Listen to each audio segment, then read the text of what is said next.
చాలామందికి చాలా రకాలైన డెఫినేషన్స్ ఉంటూ ఉంటాయి. అసలు వివాహం అంటే ఏమిటి? మీరు ఏ డెఫినేషన్ ఇస్తారు? మీరు ఏ నిర్వచనం ఇస్తారు చెప్పండి? వింత పోకడలు పోతూ ప్రశ్న కూడా వేయొచ్చు. ఎందుకంటే మేము ఎంజాయ్ చేయాల్సిన లైఫ్ ఎంజాయ్ చేస్తున్నాం కదా! అసలు వివాహం అవసరం అంటారా? మీ సంస్థ ద్వారా మీరు ముఖ్యంగా చెప్పే విషయం ఏమిటి? కొత్తగా పెళ్ళి కావాలి అనుకుంటున్న వారికి. తల్లిదండ్రులకి అవగాహన కల్పించటం. ఇప్పుడు అబ్బాయి ఉన్నాడు అనుకోండి, 25 ఏళ్ళు వస్తున్నా, 30 ఏళ్ళు వస్తున్నా మీరు పరాకుగా ఉండకండి. అంటే జీవితం గురించి ఇద్దరు వైవాహిక జీవితంలో ఎలా ఉండాలి, అమ్మాయి అబ్బాయి కుటుంబాలు ఎలా ఉండాలి? ఇది ప్రపంచ వ్యాప్తంగా అంటే జ్యోతి మ్యాట్రిమోనీ అంటే తెలియని వాళ్ళటువంటి అంటే వివాహానికి సంబంధించి జ్యోతి మ్యాట్రిమోనీ అన్నా హిందూ మ్యాట్రిమోనీ .net అన్నా తెలియని వారంటూ లేరని మనం చెప్పుకోవచ్చు. వివాహ వేదిక ప్రతిరోజు సాయంత్రం 4:30 మీ ప్రైమ్ 9 న్యూస్లో. శ్రీమతి జొన్నలగడ్డ జ్యోతి గారి అపాయింట్మెంట్ కొరకు సంప్రదించండి. మా వాట్సాప్ మరియు ఫోన్ నంబర్ 8886240088. జర్నలిజం అంటేనే ఫైర్. మా జెండా అజెండా ప్రజలే. ఏ పార్టీకి కొమ్ము కాయం, ఏ వ్యక్తికి భజన చేయం. పాలకుల తప్పులను ఎండగట్టడమే వికాసైన జర్నలిజం. నిజం ఇదే మా ఇజం, మాట తప్పని నైజం. ప్రైమ్ డిబేట్ విత్ వర్మ సోమవారం నుంచి శుక్రవారం వరకు ప్రతిరోజు సాయంత్రం 7:30 మీ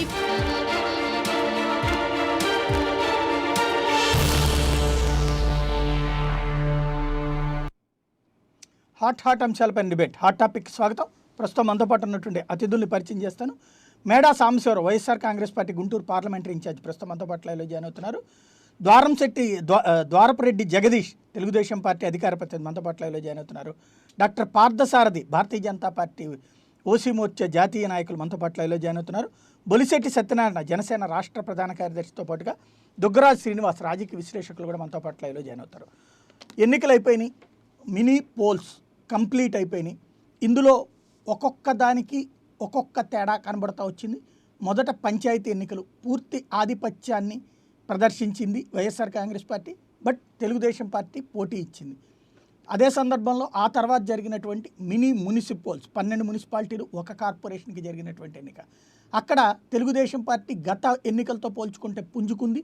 అదే సందర్భంలో వైఎస్ఆర్ కాంగ్రెస్ పార్టీ అత్యధికంగా విజయం సాధించింది, 10 మున్సిపాలిటీలు గెలుచుకుంది. రెండింటిలో ఒకటి పూర్తిగా, ఇంకోటి టై తర్వాత తెలుగుదేశం పార్టీ సొంతం చేసుకుంది రెండింటిని. మరొక వైపున తాజాగా జరిగినటువంటి ఎంపీటీసీ జెడ్పీటీసీ ఎన్నికల్లో విజయం అన్నటువంటిది మరింతగా తెలుగుదేశం పార్టీకి కొంత సీట్లు పెరిగినాయి. వైఎస్ఆర్ కాంగ్రెస్ పార్టీ అక్కడ గట్టి పోటీని ఎదుర్కొంది. స్వయంగా 3 ఎమ్మెల్యేలకు సంబంధించినటువంటి నియోజకవర్గాల్లోనే తెలుగుదేశం పార్టీ పాగా వేయగలిగింది. సేమ్ టైం ఎంపీటీసీ జెడ్పీటీసీ ఎన్నికల్లో అయితే ఆధిపత్యం అధికార పక్షాంది అంటంలో అతిశయోక్తి ఏం లేదు. ఇవన్నీ సహజ సిద్ధంగా కాకుండా క్రమంగా మారుతున్నటువంటి పరిణామాలకు సంబంధించినటువంటి కీలకమైనటువంటి అంశం. దీనివల్ల రాబోయే రోజుల్లో మారబోయేటువంటి సమీకరణాలు ఏంటి, దీనికి సంబంధించినటువంటి చర్చ చూద్దాం. ముందుగా జగదీష్ గారు, ఈ విజయం తర్వాత భవిష్యత్తులో తెలుగుదేశం పార్టీ వ్యూహం ఎలా ఉండబోతోంది?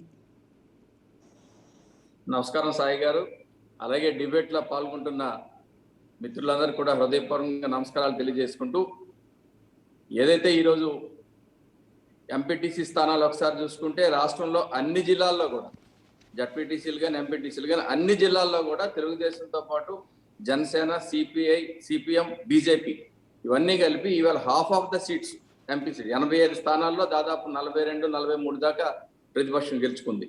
అంటే ఖచ్చితంగా ఇవాళ ప్రజల్లో ఒక మార్పు అయితే చాలా స్పష్టంగా కనిపిస్తూ ఉందన్నది ఉంది. అలాగే మున్సిపల్ పోల్స్ తీసుకున్న ఇవన్నీ ఒకసారి 1 డే డిఫరెన్స్ జరిగినాయి. చాలా వరకు అంటే అధికార పార్టీ బై ఎలక్షన్స్ అంటే అన్నీ ఉపయోగిస్తారు, మజిల్ పవర్ కానీ మెన్ పవర్ కానీ, ఇప్పుడైతే మిగతా రాజ్యాంగ వ్యవస్థలను కూడా ఉపయోగించడం వల్ల ఇవాళ కుప్పంలో మీరు తీసుకుంటే 385 ఓట్లలో మేము 10 స్థానాలు కోల్పోయాం. అన్ని 50, 60, 70 అలాగా. అక్కడ ఏం జరిగిందో అందరికీ తెలుసు కుప్పంలో. అధ్యత ఖచ్చితంగా మార్పు అంటూ వస్తూ ఉంది. మా దీంట్లో కూడా ఈవేళ ఇంకా మేము కూడా కొన్ని సంస్థాగతంగా మా నాయకులు చంద్రబాబు నాయుడు గారు కూడా నిన్న కూడా మాట్లాడారు. సంస్థాగతంగా పార్టీని ఇంకా బలోపేతం చేయవలసి ఉంది. ఫోకస్ ఎక్కడ పెట్టాలో అక్కడ పెట్టాల్సిన అవసరం ఉంది. ఖచ్చితంగా కాన్ఫిడెన్స్ అయితే ప్రజలకి ఏదో ఆల్టర్నేటివ్ గా ఇవాళ ప్రతిపక్షంగా కాదు, రేపు ప్రభుత్వానికి ప్రత్యామ్నాయంగా కూడా అధికార పార్టీకి ప్రత్యామ్నాయంగా తెలుగుదేశం పార్టీ ఖచ్చితంగా ప్రజలు తీర్పిస్తా ఉన్నారు. ఇంకా క్యాడర్ కూడా స్ట్రాంగ్ గా ఉండాలి. ఇక్కడ ఒక పార్టీలో పాయింట్ ఏంటంటే ఫ్యూచర్ ప్లానింగ్కి సంబంధించినటువంటి ముఖ్యమైనది. ఇక్కడ మీరు అన్నట్టుగానే Telugu Desam, BJP, Janasena, CPI, CPM ఎందరూ కలిస్తే 44 దాకా వచ్చినాయి. అధికార పక్షం 88 గెలుచుకుంది. అంటే హాఫ్ అవుతున్నది. అంటే మీరందరూ సంకీర్ణంగా ఏర్పడతారా భవిష్యత్తులో? ఆ రాజకీయాల్లో కూటమిగా ఏర్పడతారు పాసిబిలిటీ గానీ ఖచ్చితంగా ఉంటది. ఇవాళ కొన్ని దగ్గరలో జనసేనకి వాటికి మేము క్లియర్ గా కొన్ని దగ్గరలో మేము అండర్స్టాండింగ్ తోనే పోటీ చేయించాం. అంచేత భవిష్యత్తులో ఖచ్చితంగా ఈ ప్రభుత్వం, ఎందుకంటే ఈ ప్రభుత్వం వల్ల ప్రజలు తీవ్రమైన ఇబ్బందుల్లో ఉన్నారన్నది చాలా స్పష్టంగా ఉంది. రాజ్యాంగ వ్యవస్థలు కూడా నిర్వీర్యం అవుతున్నాయి కాబట్టి ప్రతిపక్షాలు ఖచ్చితంగా పాలరైజ్ అవసరం కూడా ఉంది. దానికి మా నాయకుడు ఎప్పుడు ఖచ్చితంగా సుఖంగానే ఉంటాడు. ఇక్కడ నాకు ఒక అనుమానం ఏంటంటే, ప్రజలలో వ్యతిరేకత ఉంటే ప్రభుత్వానికి వ్యతిరేకంగా ప్రజల నుంచి ఓట్లు రావాలి. మీరందరూ కలిస్తే కానీ రాకపోవడం అన్నటువంటిది అప్పుడు ప్రజా వ్యతిరేకత అవుతుందా, లేకపోతే మీ కూటమి శక్తి అవుతుందా? ప్రజా వ్యతిరేకత లేకపోతే ఇవాళ అధికార పార్టీకి నిజంగా ప్రజల్లో కాన్ఫిడెన్స్ ఉంటే ఖచ్చితంగా వాళ్ళకే ఓటేస్తారు కదా. ఖచ్చితంగా ఇవాళ అసలు ఇంత ఇప్పుడు అదే నేను అంటున్నాను, మెజారిటీ సాధిస్తుంది రాజకీయ ఉగ్రవాదాన్ని అసలు అపోజిషన్. నేను అనే పాయింట్ ఏంటంటే, రాజకీయాలలో మనం గెలిచిన తర్వాత రీజన్స్ని వేరేగా కొన్ని పాయింట్స్ని మనం ఆలోచించవచ్చు. రేపైనా ప్రభుత్వం అధికారంలో ఉంటుంది, అదే విధమైనటువంటి వ్యవస్థలే ఉంటాయి. గతంలో మన చేతిలో ఉన్నప్పుడు ఎట్లా ఉంటుందో ఇప్పుడు వాళ్ళ చేతిలో ఉంటుంది. వీటన్నిటి మధ్యన మీరు ప్రజల అభిమానాన్ని మరింత గెలుచుకోవాల్సిన అవసరం ఉందనుకుంటున్నారా, జట్టు కడితే సరిపోతుంది అనుకుంటున్నారా? ఖచ్చితంగా అండి, ఖచ్చితంగా ప్రజల్లో ఇంకా క్రెడిబిలిటీ పెంచుకోవాలి. ఇంకా ఇందాకే ఒక మాట అన్నాను, ప్రత్యామ్నాయంగా కాదు, ఇవాళ ప్రజల్లో ఇంకా మనం కాన్ఫిడెన్స్ పెంచుకోవాలంటే, మనం ప్రత్యామ్నాయంగా ఎదగాలంటే ఖచ్చితంగా ప్రజల్లో మనం నమ్మకం పెంచుకోవాలి. దానికోసం ఫోకస్ చేయవలసిన అవసరం ఉంది. పార్టీ సంస్థాగతంగా కూడా ఇంకా మార్పులు చేసుకోవాల్సిన అవసరం ఉంది. మా తాలూకా ఆలోచనలో కూడా మార్పు రావాల్సిన అవసరం ఉందని నిన్నే మా నాయకుడు కూడా చెప్పాడు. కాబట్టి ఆ విధంగా చేయటం అవుతుంది. సెకండ్ ఏంటంటే, మీరు అన్నట్టు ఓటు డిఫర్ అవ్వకుండా, ఇవాళ అధికార పార్టీకి ఎగ్నిస్ట్ గా ఉన్న ఓటు మళ్ళీ డిస్ట్రిబ్యూట్ కాకుండా పోలరైజ్ అవ్వాల్సిన అవసరం కూడా ఖచ్చితంగా ఉందండి. ఈ రెండు ఉన్నప్పుడు ఖచ్చితంగా తర్వాత అధికార యంత్రాంగం జనరల్ ఎలక్షన్ లో డిఫరెంట్ గా ఉంటది. ఇంత కాన్సన్ట్రేషన్ చేయలేదు అధికార పార్టీ కూడా. మీకు సింపుల్ గా చెప్తాను, మున్సిపాలిటీలో కాన్సన్ట్రేట్ చేశారు, సంపాదించుకున్నారు. కానీ జడ్పీటీసీలు, ఎంపీటీసీలు వచ్చరికి కొంచెం ఫెయిర్ పోల్ అయ్యేసరికి ఖచ్చితంగా అపోజిషన్ తాలూకా ఇదేదో స్ట్రెంగ్త్ ఏదో ఇవాళ క్లియర్ గా కనిపించింది. These are the two differences sir. One డేలో ఒక రోజు మున్సిపాలిటీ అయితే మరొక రోజే ఎంపీటీసీ, జడ్పీటీసీలు అయినాయి. ఇవాళేమో చాలా బాగా ఇవాళ ఖచ్చితంగా అధికార పార్టీకి ఇవాళ ఇదో ఎగ్నిస్ట్ గా ప్రజల తాలూకా ఒపీనియన్ ఉందన్నది స్పష్టంగా వినిపిస్తా ఉంది. రైట్. బొలిశెట్టి సత్యనారాయణ గారు, మీరేమంటారు? రాబోయేటువంటి రోజుల్లో మారబోయేటువంటి రాజకీయ సమీకరణాలు ఆరంభమైనట్ట? తప్పకుండా అండి. మీకు ప్యానెల్లో ఉన్న పెద్దలందరికీ నమస్కారం అండి. ఇప్పుడు మార్పు మొదలైంది అని ఎందుకు అనిపిస్తుందంటే, ఇప్పుడు గుంటూరులో చూస్తే గురజాల్లో ఒక స్థానంలో గెలిచాము, ఇంకో స్థానంలో రెండో పొజిషన్లో ఉన్నాము. దాచేపల్లిలో ఒక దగ్గర గెలిచాము. అలాగా ఇంకోటి ఏమంటే, చాలా ప్లేసుల్లో మాడుగుల లాంటి ప్లేసుల్లో మాకు ఇన్ఛార్జ్ కానీ కనీస వ్యవస్థ కానీ లేని దగ్గర కూడా వైసీపీకి 705 ఓట్లు వస్తే మాకు 626 ఓట్లు వచ్చాయి. అంటే కేవలం 79 ఓట్లలో ఎటువంటి ప్రచార సామాగ్రి ఏది అందుబాటులో లేకపోయినా, ఇన్ఛార్జ్ కూడా లేకపోయినా. అలాగే గురజాల్లో ఒక దళిత యువకుడు, గెలిచింది కూడా గురజాల్లో ఒక దళిత యువకుడు ఏమాత్రం డబ్బు ఖర్చు పెట్టకుండా గెలవడం, ఇవన్నీ ఏంటంటే ఒక మార్పుకి సంకేతం అండి సాయి గారు. ఇప్పుడు ఉన్న ఎన్నికల అధికారుల సపోర్టు, ఎన్నికల అధికారులు డైరెక్ట్గా సపోర్ట్ చేయలేరండి. ఎన్నికల అధికారులు ప్లస్ ప్రభుత్వ ఉద్యోగులు, రాకపోతే ఈ పోలీసులు, వీళ్ళందరూ కూడా ఇప్పుడు సహకరించినట్టు ప్రభుత్వానికి జనరల్ ఎలక్షన్స్లో సహకరించరండి. దానికి ఉదాహరణ 2019లో జరిగిన ఎలక్షన్స్లో చంద్రబాబు నాయుడు అధికారంలో ఉన్నారు కదా, యంత్రాంగం అంతా ఆయన చేతిలో ఉంది కదా, కానీ ఆయనకు మద్దతు రాలా. అలాగే మార్పు ఎప్పుడు కూడా ఏంటంటే ఒక జనరల్ ఎలక్షన్లో వస్తుందండి. మార్పుకి ఇవి సూచికలు మాత్రం ఇప్పుడు మనకి ఇండికేటర్స్ అయితే కనబడుతున్నాయి. మేము చూసేది ఏంటంటే మాకు ఈ రోజు వరకు సాయి గారు హానెస్ట్గా మేము ఒప్పుకోవాల్సింది, మాకు క్షేత్రస్థాయిలో మండల స్థాయిలో వ్యవస్థ అనేది లేదు. కనీసం మన కార్యకర్తలను గుర్తించి ఎక్కడున్నారనేది లేదు. అయితే విపరీతంగా ప్రజాదరణ పవన్ కళ్యాణ్ గారికి ఉంది. కానీ స్థానికంగా ఆ యంత్రాంగం ఎందుకు క్రియేట్ చేయలేదంటే, ముందు వాళ్ళకు ఒక న్యాయ వ్యవస్థ, వాళ్ళని కాపాడే న్యాయ వ్యవస్థ లేకుండా చేస్తే వాళ్ళని ఇబ్బంది పడతారు ఈ రెండు అధికార పార్టీలు కలిసి అని చెప్పి ఇప్పటివరకు చేయలేదు. ఇప్పుడేమంటే జిల్లా వారీగా న్యాయ వ్యవస్థ అంటే మాకు లాయర్స్ ఫ్రీగా సర్వ్ చేసే లాయర్స్ వచ్చారు. అలాగే ఇప్పుడు కాన్స్టిట్యున్సీ వైజ్గా వచ్చారు. ఇది వాళ్ళు మండల వైజ్గా కూడా ఐడెంటిఫై చేసి ముందు లీగల్గా ఏదైనా కేసు వస్తే వాళ్ళు పోలీసులు రోజు తీసుకెళ్ళి ఇబ్బంది పెట్టకుండా మనం బెయిల్ ఇచ్చేటట్టు దగ్గరుండి చూసేటట్టు చేసే కార్యక్రమం ఇప్పుడు మొదలైందండి. ఈ ఇంకొక 2 నెలలు 3 నెలల్లో మాది సంస్థాగత నిర్మాణం తయారైన తర్వాత మా రిజల్ట్స్ కనీసం ఒక 10 రెట్లు పెరుగుతాయండి. 10% కాదు, 10 రెట్లు పెరుగుతాయి. ఎందుకంటే ప్రతి దగ్గర జనాదరణ ఉంది. మా పార్టీ అక్కడ స్థానికంగా ఆఫీస్ లేదు. ఇప్పటికి కూడా మొత్తం రాష్ట్రంలో 2 ఆఫీసులు ఉన్నాయి. మంగళగిరిలో ఒకటి, విశాఖపట్నంలో ఒకటి. మిగతా దగ్గర అంతా చిన్న చిన్నవే తప్ప ప్రతి జిల్లా కేంద్రంలో ఒక ఆఫీస్ లేదు. ఇప్పుడు తెలుగుదేశం కానీ, సిపిఐ కానీ, సిపిఎం కానీ, కాంగ్రెస్ కానీ సొంత భవనాలు ఉన్నాయి, సొంత యాక్టివిటీస్ ఉన్నాయి. మాకు అవి లేకపోవడం వల్ల ఇబ్బంది వచ్చింది. మేము అన్నిటికీ సిద్ధపడుతున్నాం. వచ్చే ఎలక్షన్స్లో మాత్రం 100% జనసేన ఇదివరకు రంగస్థానంలో తిరగబడినట్టు ప్రజలు తిరగబడే కార్యక్రమం వస్తుంది. అప్పుడు ఇంత సహకారం పోలీసుల నుంచి, ప్రభుత్వ అధికారుల నుంచి ఉండదండి. మార్పు ఇప్పుడు కూడా స్థానిక ఎన్నికల్లో కావాల్సిన పాయింట్ ఏంటంటే కలిసి వెళ్తారా, మీరుగా నిలబడతారా? కలిసి వెళ్ళడం అనేది నాకు తెలిసి కేవలం బీజేపీ జనసేన తప్ప వేరే పార్టీతో కలిసి వెళ్ళే ప్రసక్తి అనేది నాకు కానీ ఇప్పుడే జగదీష్ గారు కూడా చెప్పారు, గ్రౌండ్ లెవెల్లో కూడా చూసాము చాలా చోట్ల తెలుగుదేశం జనసేన కలిసి పనిచేసినాయి, కలిసి పోటీ చేసినాయి. అది రాష్ట్ర నాయకత్వానికి తెలియదంటే జనాలన్న అమాయకులు అయి ఉండాలా, మీడియా అన్న తెలివి తక్కువదై ఉండాలా?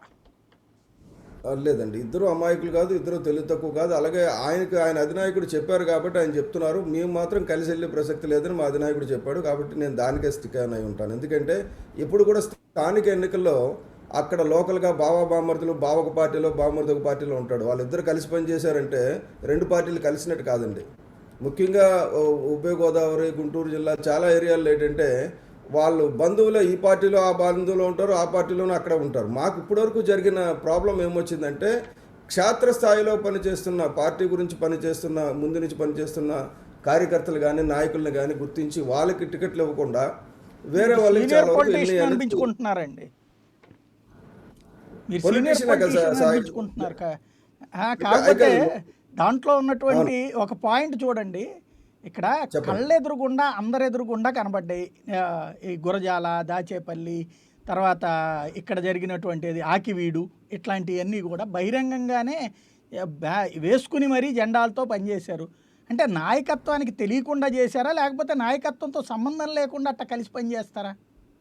బీజేపీ అక్కడెక్కడా లేదు, ఇండివిజువల్గా వీళ్ళిద్దరునే చేశారు తెలుగుదేశం జనసేన. ఒకవేళ కనుక మీరు ఇది క్లారిటీగా చేసుకోకపోతే, చెప్పకపోతే రేపేంటంటే జనసేన పవన్ కళ్యాణ్ ఏమో బీజేపీతో ఉంటారు, కార్యకర్తలేమో తెలుగుదేశంతో ఉంటారు అన్నట్టు ఉంటుంది.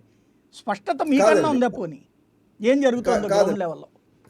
సాయి గారు దానికి క్లారిటీ ఇస్తాను. మీరు మంచి ప్రశ్న అడిగారు, దానికి క్లారిటీ ఇవ్వాలి. ఎందుకంటే ప్రజల్లో కూడా చాలా రకరకాల అనుమానాలు ఉంటాయి. ఇప్పుడు బేసిక్గా ఏం జరుగుతుందంటే ప్రజల మీద ముద్ర వేసి వీళ్ళు జనసైనిక ప్రజలు, వీళ్ళు బీజేపీ ప్రజలు, వీళ్ళు వైసీపీ ప్రజలు అని ఉండదండి. ప్రజలు ఎప్పుడు మార్పు కోరుకున్న ప్రజలు ఎప్పుడు కూడా ఒక సమూహంగా వేరే పార్టీకి సపోర్ట్ చేస్తారు. ఇప్పుడు వరకు ఏం చేశారని టీడీపీతోటో లేకపోతే వైసీపీతో ఉంటారండి, ఇంటి పనులు పెంచారని, చెత్త పనులు పెంచారని వైసీపీకి వెళ్తారా, లేకపోతే గతంలో ఈ చేసిన అరాచకాలన్నీ ఏదో ఒక స్థాయిలో చేయలేదని వెళ్తారా? ఈ 2 అవినీతి ప్రభుత్వాలకు వ్యతిరేకంగానే ప్రజలు తీర్పిస్తారు 2024లో. అప్పటికి మా పార్టీ పూర్తిగా యంత్రాంగం సిద్ధం కావాలో అది సిద్ధం చేస్తున్నారు, అదే పనిలో ఉన్నాం. ముఖ్యంగా మీరు చెప్పింది ఇందాక ప్రజల కిందన కలిసి పనిచేస్తున్నారు మీకు తెలియదా అంటే, సాయి గారు చాలా క్లారిటీ ఏమంటే మీరు ఒకటి ఆలోచించండి. ఒక గ్రామ స్థాయిలో 2 పార్టీల వాళ్ళు జెండాలు పట్టుకుని తిరిగినంత మాత్రాన మాకేమంటే యుద్ధ వాతావరణం క్రియేట్ చేయడం మాకు అలవాట్లేదు. ప్రతి ఎవరు కొట్టుకోవాలా తట్టుకోవాలా అన్నది కాదు మాది. అసలు యంత్రాంగమే లేదు మాకు. మీకు ఆ జెండా పట్టుకున్న వాడు మాకు పర్ఫెక్ట్గా పలానా వ్యక్తి, పలానా ఇన్ఛార్జ్, లేకపోతే పలానా మండల స్థాయి చేసేసుకున్నారండి. కాదండి, ఇది ఎక్కడ ఉంటుందంటే ఇప్పుడు కూడా ఎలా జరుగుతుందంటే ఒక కసితోటి కొంతమంది స్థానికంగా ఏకం అవ్వచ్చు. కానీ నేను చెప్పేది ఏంటంటే ప్రజల్లో మార్పు తీసుకొచ్చి ఈ రెండు పార్టీలకు వ్యతిరేకంగా, అవినీతి పార్టీలకు వ్యతిరేకంగా ప్రభుత్వాన్ని ఏర్పాటు చేయాలన్నది పవన్ కళ్యాణ్ గారి ఉద్దేశం. కాబట్టి కానీ మిమ్మల్ని ప్రేమిస్తోంది తెలుగుదేశం, హుందాతనంతో కూడిన రాజకీయం వాళ్ళ సొంతం అని చెప్తున్నారు. సేమ్ టైం రాష్ట్ర అభివృద్ధి అనేటువంటిది విజన్ ఉన్న నాయకుడు చంద్రబాబు గారు ఉన్నారు వాళ్ళకి. ఆ చంద్రబాబు గారికి తోడు మాస్ లీడర్ అయినటువంటి పవన్ కళ్యాణ్ తోడైతే ఇద్దరి ఈయన ఆశయాల్ని ఆయన అమల్లోకి తీసుకొచ్చేందుకు సిద్ధపడుతున్నారు. ఎందుకు మీరు వద్దనుకుంటున్నారు? ఆల్రెడీ కింద కూడా కలిసిపోయారు కార్యకర్తల మధ్యన, లేకపోతే ఓటర్ల మధ్యన కూడా మీ ఓటర్లు వాళ్ళకేస్తున్నారు, వాళ్ళ ఓటర్లు మీకేస్తున్నారు. ఇంకేంటి ప్రాబ్లం? సాయి గారు, నేను వద్దనుకోవడం లేదండి. ఈ ప్రయత్నం ఇదివరకు 2014లో చేసి విఫలం అయ్యి 2015 నుంచే మేము ఆల్మోస్ట్ విడిపోయామండి. ఎందుకంటే ఇది వర్కౌట్ అవ్వదు. అధికారంలో లేనప్పుడు చంద్రబాబు నాయుడు గారు ఒకలాగా ఉంటారు, అధికారంలోకి వచ్చిన తర్వాత ఇంకొకలాగా ఉంటారు. కాబట్టి ఆ పార్టీతో కలుస్తామని మేము అనుకోవడంలా, వాళ్ళకి తప్పదు. జనసేన లేకపోతే వాళ్ళు ఓడిపోతామని ఉద్దేశంతో వాళ్ళు కలదామని ఇష్టపడవచ్చు. అలాగే కిందనే మేము ఇష్టం ఉన్నా లేకపోయినా తెలుగుదేశం జెండా పట్టుకుని కొన్ని దిక్కులు రావచ్చు. అలాగే కొన్ని దిక్కులు వీళ్ళు బామరుదులు వీళ్ళు జెండా పట్టుకుని అటు వెళ్ళొచ్చు. కానీ పార్టీ సిద్ధాంతపరంగా మనం ఈ అవినీతి రాజకీయాలకి, కుటుంబ రాజకీయాలకి వ్యతిరేకంగా, ముఖ్యంగా ఈ రెండు కుటుంబాలకి వ్యతిరేకంగా, కుటుంబ రాజకీయాలకు వ్యతిరేకంగా పవన్ కళ్యాణ్ గారు పార్టీ ఉందండి. ఆ పార్టీ మూల సిద్ధాంతం పాడైపోయినట్టు ఉంటుంది. అలాగా ఎప్పుడైతే అది కాబట్టి మాకైతే చాలా వరకు ఇదేంటంటే మా సంస్థాగత నిర్మాణం మేము చెయ్యాలి. మీకు ఒకటి గుర్తుపెట్టుకోండి సాయి గారు, గతంలో 2014, 2013 డిసెంబర్ టైంలో ఏం చేశారు వీళ్ళంతా కూడా, మీరు జనసేనకి ఓటేస్తే, పవన్ కళ్యాణ్ ఓటేస్తే చంద్రబాబు నాయుడుకి వెళ్ళిపోద్ది.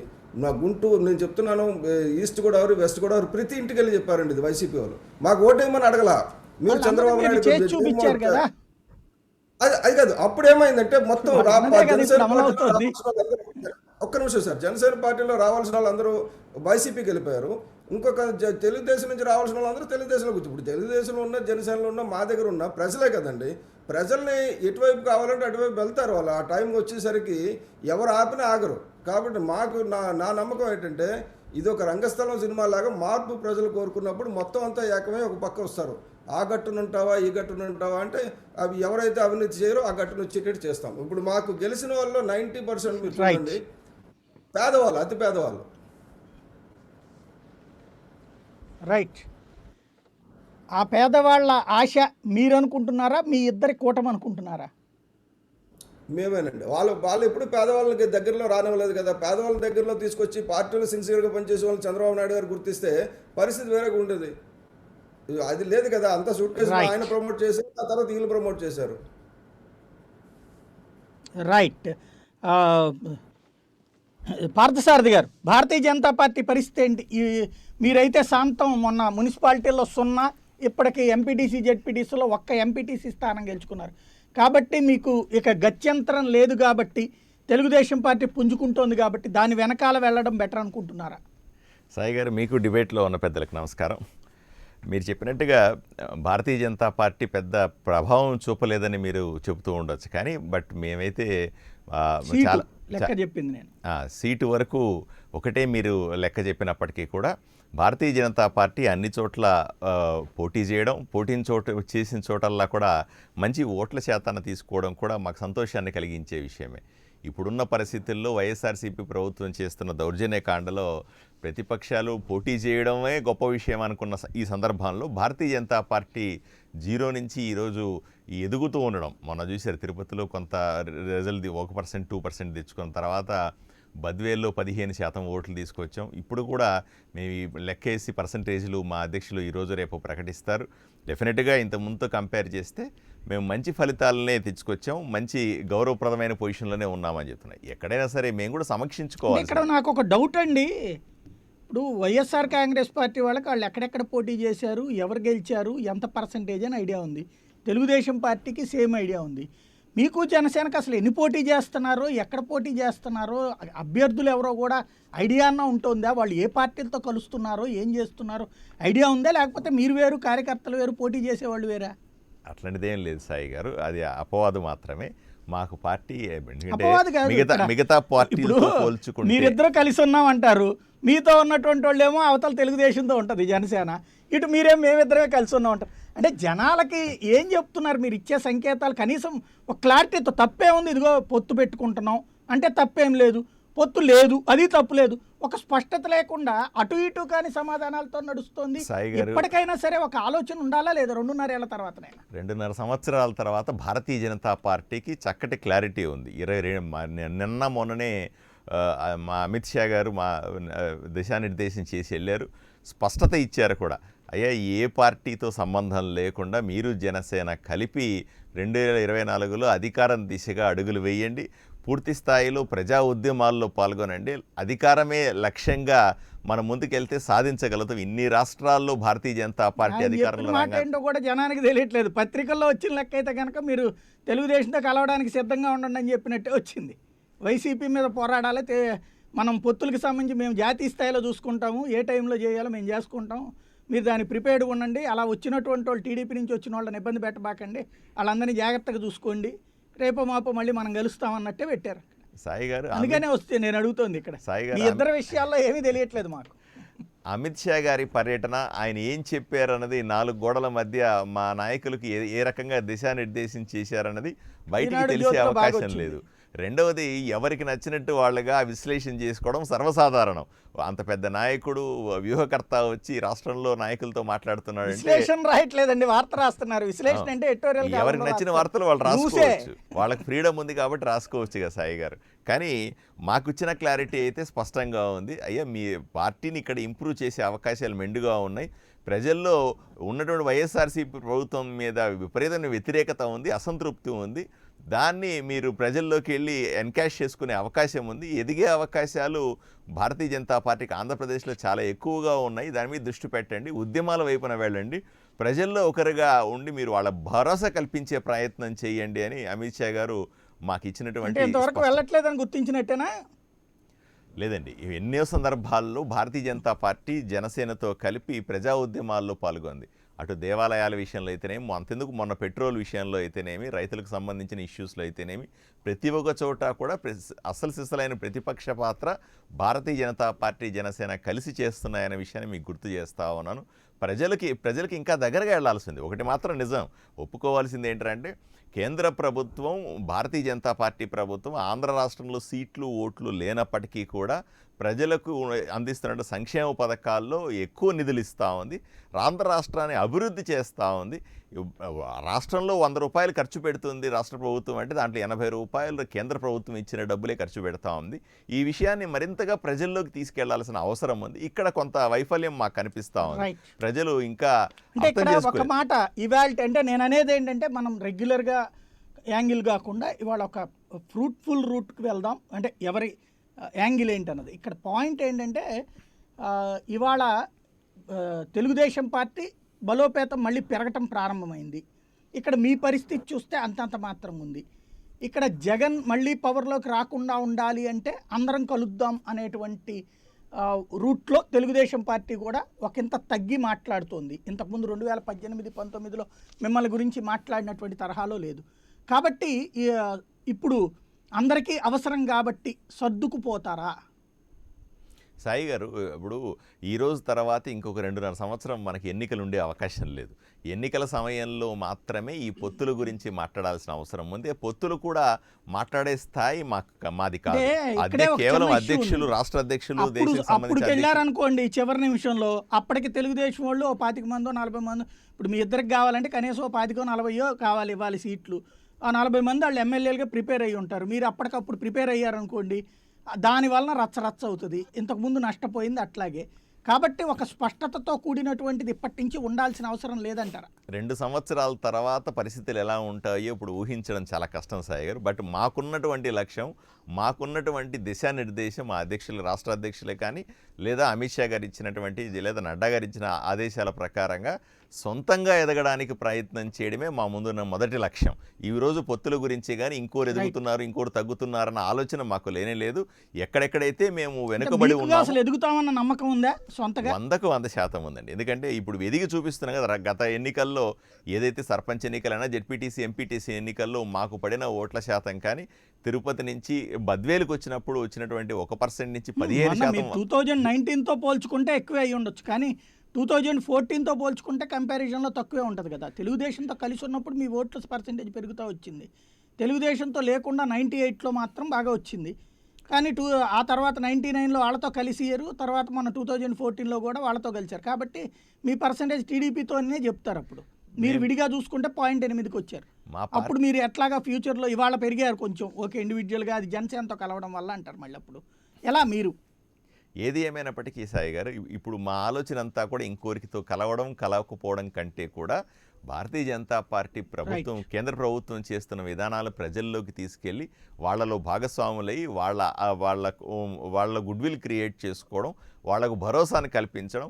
ఉన్న రెండు పార్టీల కంటే కూడా ఇప్పుడు ఇప్పటికి కూడా ఏంటంటే ఆ తెలుగుదేశం వైఎస్ఆర్సీపీ పార్టీలు మాత్రమే ప్రధాన పార్టీలుగా చూస్తున్నటువంటి ఈ సందర్భంలో మేము కూడా మీతో ఉండగలుగుతాం. మేమే నిజమైన ప్రత్యామ్నాయం మీకు. భారతీయ జనతా పార్టీ జనసేన కూటమి మాత్రమే మీరు అనుకున్నది ప్రజలు అనుకుంటున్నట్టుగా సరైన పాలన ఇవ్వగలుగుతామని చెప్పడమే మా ముందున్నటువంటి ప్రధాన లక్ష్యం. ఇక్కడ ఈరోజు మేము రాబోయే పార్లమెంట్ ఎన్నికల్లో పోటీ చేసినట్టున్నారు కదా? అవును సార్, అవునండి.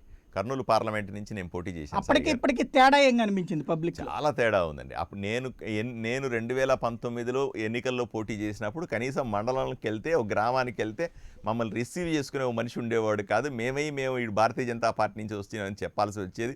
అప్పుడు మా గుర్తును కొత్తగా పరిచయం చేయాల్సి వచ్చేది. కానీ ఈరోజు అలా కాదు. ఏ గ్రామానికి వెళ్ళినా సరే 100 మంది కార్యకర్తలు మా దగ్గర ఉంటున్నారు. ఏ మండలానికి వెళ్ళినా సరే ఒక సభ పెడితే కనీసం 200 మంది మా దగ్గర డబ్బులు లేకుండా వస్తూ ఉన్నారు. చెప్పిన మాటలు వింటూ ఉన్నారు, బేరీజు వేసుకుంటా ఉన్నారు. మేము ఈ ప్రభుత్వాన్ని విమర్శించినప్పుడంతా కూడా స్పందిస్తూ ఉన్నారు, నిజమే అని చెప్తా ఉన్నారు. వాళ్ళకున్న ఇబ్బందులు చెప్తాను, ఏ విధంగా వాలంటీర్లు ఇబ్బంది పెడతా ఉన్నారో, ఏ విధంగా పోలీసులు ఇబ్బంది పెడతా ఉన్నారో ఈ ప్రభుత్వాన్ని. అంతెందుకు, మొన్న నేను తిరుపతి ఉప ఎన్నికల్లో ఒక అసెంబ్లీకి ఇన్ఛార్జిగా ఉన్నాను. మొన్న రీసెంట్గా చెప్తాను. తర్వాత బద్వేలు ఉప ఎన్నికల్లో కూడా ఒక మండలానికి ఇన్ఛార్జిగా పార్టీ తరఫున అక్కడ ఉండి పనిచేశాను. 17 రోజుల పాటు ఉన్నాను. గ్రామాన తిరుగుతున్న సందర్భంలో మేము చెప్పేది కొంచెం అయితే వాళ్ళు చెప్పేవే మాకు ఎక్కువగా ఉండే. వాళ్ళకందరికీ గ్రామాల్లో ఉన్న ప్రజలకి స్పష్టంగా అర్థమవుతా ఉంది. వైఎస్ఆర్సీపీ ప్రభుత్వం చేస్తున్నటువంటి ప్రజా వ్యతిరేక విధానాలు వాళ్ళకి తెలుసు. మనం చెప్పకముందే వాళ్లే చెప్పుగారు. ప్రజలు విఘ్నులు, కాకపోతే ఇది సమయం కాదు. వాళ్ళు వెంటనే ప్రభుత్వానికి వ్యతిరేకంగా ఓటేస్తే ప్రభుత్వం నుంచి రావాల్సినటువంటి ఫలాలు పోతాయనే భయం ఒకటి. రెండోది ఈ వాలంటీర్ల వ్యవస్థను భయపడతా ఉన్నారు. రెండోది పోలీసులు కేసులు పెడతారేమో, పోలీసులు ఇబ్బంది పెడతారేమో. ఎవరన్నా ఇప్పుడు నిన్న జరిగిన జెడ్పీటీసీ ఎంపీటీసీ ఎన్నికల్లో ఇవన్నీ కూడా నిజంగా స్వేచ్ఛగా ప్రజలు ఓటేసే పరిస్థితే ఉంటే ఒక్క సీటు కూడా వైఎస్ఆర్సీపీ పార్టీ గెలదు. ఒకటి గెలదు. మీరు రాసి పెట్టుకోండి. కాకపోతే ఎందుకు గెలుస్తున్నారు అంటే అక్కడున్న లోకల్ పరిస్థితుల్లో ప్రజలకు అంత ధైర్యం ఉండదండి. గ్రామాల్లో కానీ మండలాల్లో ప్రభుత్వానికి వ్యతిరేకంగా పోరాడే శక్తి ఇప్పుడు ఉండదు. కాకపోతే ఇంకోటి ఏంటి, విపరీతంగా పక్క నియోజకవర్గాల నుంచి మంత్రులు ఎమ్మెల్యేలు వచ్చి హడావిడి చేస్తున్న సందర్భంలో ప్రజలు భయపడతారు. ఓటర్ అన్నవాడు భయపడి వాళ్ళకన్నా ఓటేస్తాడు, లేదా భయపడి ఇంట్లో అన్నా కూర్చుంటాడు. వీళ్ళు దీనితోడు అధికారం చేతిలో ఉంది కాబట్టి కొంత అడ్వాంటేజ్ ఉంటుంది. అధికారం చేతిలో ఉంది కాబట్టి దొంగ ఓట్లు వేసుకుంటారు. అధికారం చేతిలో ఉంది కాబట్టి పోలీసులను వాడతారు. కాబట్టి మళ్ళీ మనం వేరే వైపుకి వెళ్ళదు, డైవర్ట్ అయిపోతున్నాం. టాపిక్ కన్ఫైన్ అవుదాం. సాంబశివరావు గారు ఏమంటారు? ఈవేళ ప్రభుత్వ వ్యతిరేకత పెరిగింది అని అంగీకరిస్తారా? నమస్తే సాయి గారు, మీకు ప్యానల్లో ఉన్న సహచర నాయకులు అందరికీ నమస్కారం.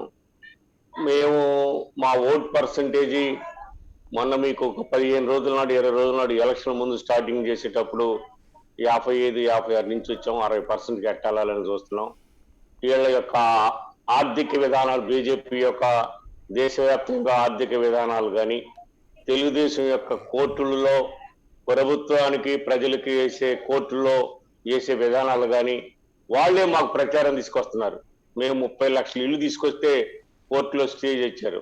వాళ్ళు పెట్రోలు 115 రూపాయలు తీసుకొచ్చి ఈ దేశాన్ని మేమేదో అక్కడేదో చైనా మీద యుద్ధం చేస్తున్నాం, అందుకని పెట్రోల్ ట్యాక్స్ పెంచామని చెబుతున్నారు. మాకు ప్రచారం చేయాల్సిన పనిలా బీజేపీ వాళ్ళు జనసేనలు కలిస్తే మాకు వచ్చేసారి 55-60% ఓట్ బ్యాంక్ మాకు వస్తుంది. దీని గురించి మేము పెద్దగా ప్రచారం చేయాల్సిన పనిలా. పెట్రోల్ 120 రూపాయలు, $70 ఉంటే ఇవన్నీ చెప్పేదండి. బీజేపీ వాళ్ళు ఈ రాష్ట్రాన్ని కాంగ్రెస్ వాళ్ళకి 34 రూపాయలు మనం పన్నేస్తున్నాం. వాళ్ళు ఒక 30 రూపాయలు తెస్తే దాంట్లో మళ్ళీ మనకి 22 రూపాయలు వస్తుంది, ఇదే 12 రూపాయలు వస్తుంది. కాబట్టి అట్లాంటి లెక్కలన్నీ ఇప్పుడైతే మాట్లాడలేరు. వాళ్ళకి ఇంకోటి మీడియా పరంగా ఒక మాట, ఇంకొకటి మీడియా పరంగా ప్రజెంట్ వాళ్ళకి ఏం లేదు కాబట్టి ఉంటుంది. తెలుగుదేశము, జనసేన, బీజేపీ కలిస్తే రేపు పొద్దున ఇవన్నీ పాయింట్ టు పాయింట్ వచ్చినప్పుడు మీరు కార్నర్ అవరా?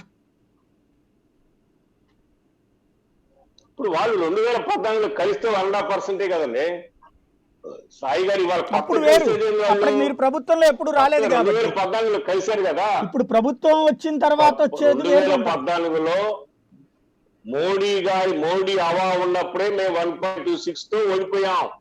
మేము మీ 5 సంవత్సరాల్లో ఈ రాష్ట్రాన్ని ఏ రకంగా అభివృద్ధి చేశాం, ప్రజలకు ఏ రకంగా మేలు చేశాం అనే దాంతో మేము 60% ఓట్ బ్యాంక్ వెళ్తున్నాం. 56% మాకు వచ్చింది నిన్న మున్సిపాలిటీలో. మేము 80% కొట్టితే మాకు నేను 10th క్లాస్ అప్పుడు 97 వస్తే మా పొద్దులు గారు కొట్టాడు నన్ను. ఎందుకు కొట్టారని అడిగా. అరే నీకు 100కి 100 రావాలరా, వాళ్ళకి 70% వచ్చామని వదిలిపెడతానన్నాడు.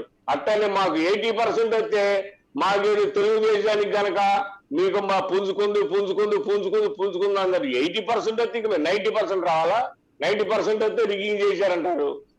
ఎట్టండి అసలు మాకు? ఇప్పుడు మాది పొలిటికల్ పార్టీ, 80% వచ్చాం, 56% ఓట్ బ్యాంక్ వచ్చాం, ఇంకా 80-90 రావాలా?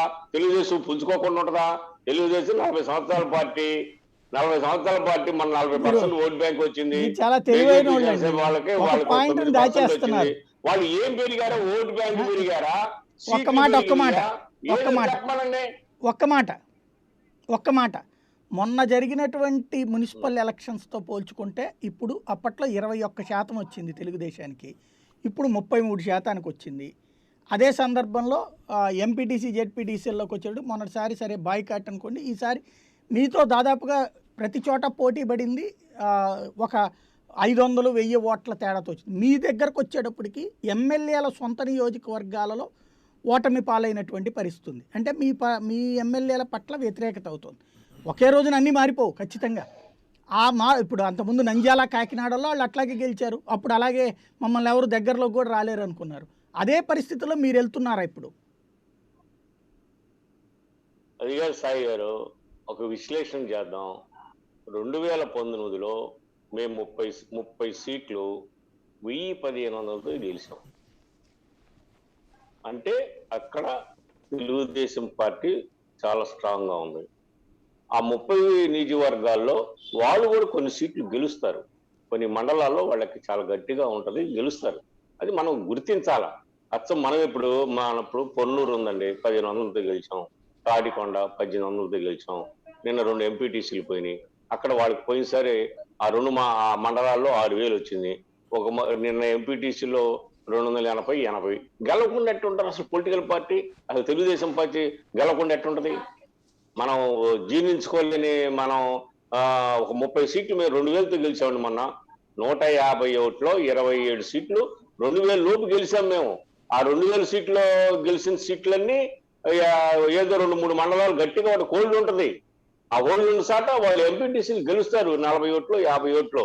ఇక మొత్తం మేమే గెలిస్తే ఇక పొలిటికల్ పార్టీ ఎట్లా ఉంటుంది? అది ఎట్లా ఉంది సార్? తాడికొండ ఉందండి, వీళ్ళు కలిసినప్పుడు 2014లో గెలిచారు కదా. ఏమండి వీళ్ళు కలిసినప్పుడు ఇప్పుడు మీరు అన్నట్టు నిజమే, 30-35 చోట్ల అవి ఎక్స్ట్రా వస్తాయి అనుకుందాం. 2014లో అందుకనే కదా బీజేపీ జనసేన కలవడం వల్ల పవర్లోకే వచ్చారు కదా. ఇప్పుడు మీకు ఒకటి ప్రభుత్వం పరంగా ప్రభుత్వ వ్యతిరేకత కంపల్సరీగా ఉంటుంది. ఎవరికి వ్యతిరేకత లేని ప్రభుత్వాలు ప్రపంచంలో ఎవరికి ఉండదు. మీకు ఆల్రెడీ వ్యతిరేకత ఉందన్న సంగతి మీకు తెలుసు. సేమ్ టైము ఇంతకు ముందు ఉన్నటువంటి దానికి ఇప్పటికీ ఇంప్రూవ్మెంట్ తెలుగుదేశం పార్టీది పెరిగింది అన్నది తెలుసు. నేను అంటోంది పూర్తిగా సాధించేస్తారా లేదా అన్నటువంటి పక్కన పెట్టండి. ఇక్కడ ఆ ఇంప్రూవ్మెంట్కి యాడ్ అయింది అనుకోండి, అప్పుడు మీ పరిస్థితి ఏంటి? ప్రతిపక్షానికి రెడీ అవ్వాల్సి వస్తుందా కాదంటారా? అదిగా సాయి గారు, వాళ్ళు మొత్తం కలిసిన 45%లో ఉన్నారండి. ముగ్గురు కలవాలి, ఈ ఎలక్షన్ చేయాలి. ఈ 2.5 సంవత్సరాలు మాకు టైం ఉంది. వాళ్ళు ముగ్గురు కలిసి ఎలక్షన్ చేస్తే 45% ఉన్నారు. ఇప్పుడు ఇవాళ స్టిల్ మేము 56 ఉన్నాం, వాళ్ళు 44 కలిసారనుకోండి. ప్రభుత్వ వ్యతిరేకత 10 కలిస్తే 45కి వచ్చేస్తారుగా. రావండి, మేము 60కి వెళ్తాం. వాళ్ళు కలవాలని మేము అనుకుంటున్నాం. ఇప్పుడు ఇందాక బొలిశెట్టి సత్యనారాయణ గారు చెప్పారు బాబా మధ్యలో ఓటారని. కాదు, వాళ్ళు ఒక మేనిఫెస్టోతో మేము ముగ్గురు కలిసి జనంలోకి వెళ్ళాలా. జనంలోకి వెళ్తే 2009లో 6 పార్టీలు చంద్రబాబు నాయుడు కలిస్తే ఏది కేసీఆర్ తో, సిపిఐతో, సిపిఎంతో అందరితో కలిస్తే మళ్ళీ రాజశేఖర రెడ్డిని గెలిపించారు. ఎలక్షన్ పోలరైజేషన్ వీళ్ళ ముగ్గురు తిట్టుకుంటా మళ్ళీ కలవాలని మేము కోరుకుంటున్నాం. మీరు వాళ్ళిద్దరు ఇడిపోవడం కాదు, కలిసి ఒక మేనిఫెస్టోలు. ఇప్పుడు ఏం చేస్తున్నారు, లోకల్ గా కార్పొరేటర్లు పొత్తు పెట్టుకుంటున్నారు. అట్ట కాదు, ఒక మేనిఫెస్టోలు మేము ముగ్గురు కలిసాము. ఇప్పుడు వాళ్ళిద్దరు కలిసారు సార్, జనసేన బీజేపీ. తెలుగుదేశం కూడా కలవాలని కోరుకుంటున్నాం. కలిసి ఒక మేనిఫెస్టో పెట్టి మేము ఈ రాష్ట్రాన్ని 2014 నుంచి 19 దాకా ఈ పని చేశాము, మళ్ళీ 2024 పని చేస్తాము. కేంద్ర గవర్నమెంట్ మా పోలవరం కట్టకుండా రోజు మళ్ళీ వెనక్కి కాగితాలు పంపిస్తుంది, ప్రత్యేక హోదా ఇవ్వలేదు, చంద్రబాబు నాయుడు మమ్మల్ని అమలాబుద్ధులు తిట్టా, మాకు చంద్రబాబు నాయుడు ముఖ్యమని వాళ్ళు మేనిఫెస్టో పెట్టాలని మేము కోరుకుంటున్నాం సార్. మేము అసలు వాళ్ళిద్దరు కలగూడదు అనుకుంటున్నా. వాళ్ళు ముగ్గురు కలిసి ఎందుకు తిట్టుకున్నారు, మళ్ళీ మీరు కూడా సమాధానం చెప్పాల్సి వస్తుంది కదా. ఫర్ ఎగ్జాంపుల్ పోలవరం చంద్రబాబుకి ATM అయింది, 55,000 కోట్లు డబ్బులు తినేద్దాం అనుకున్నాడు 30,000 కోట్లు అని చెప్పి, ఇప్పుడు అదే 30,000 కోట్లు మాకి ఇండి అని అడుగుతున్నారంటే అప్పుడు ఆయన దోచుకోలేకపోయాడు, మేము దోచుకుంటాం అవుతుంది కదా. అవి కూడా చర్చకు వస్తాయి. సాయి గారు, పోలవరం ATM బీజేపీ వాళ్ళే, పోలవరంకి డబ్బులు దాన్ని అంతకంటే గట్టిగా వాడుతుంది మీరే. 3,000 కోట్ల 14,000 కోట్ల నుంచి 55,000 కోట్లకి ఎలా వెళ్ళిందని అడిగి మీరే 33,000 కోట్లు దోచుకోవాలనుకున్నారండి మీరే. దాచుకోవటం బీజేపీ వాళ్ళు ఏం చెప్పినా చంద్రబాబు నాయుడుతో కలవాలనుకుంటే కలవచ్చు. రేపు చెప్పాలి కదా, పోలవరం మేము డ్రా మేము ఏటీఎం యాక్సెప్ట్ చేశాను కలుస్తున్నాం చెప్పాలి కదా సార్. ఇప్పుడు ఎవరు దోచుకుంటున్నారు, పోలవరం ఏటీఎం చెప్పాం 2014లో, 2024 ఒక్కసారి అడిగారు మీరు, ఒక్కసారి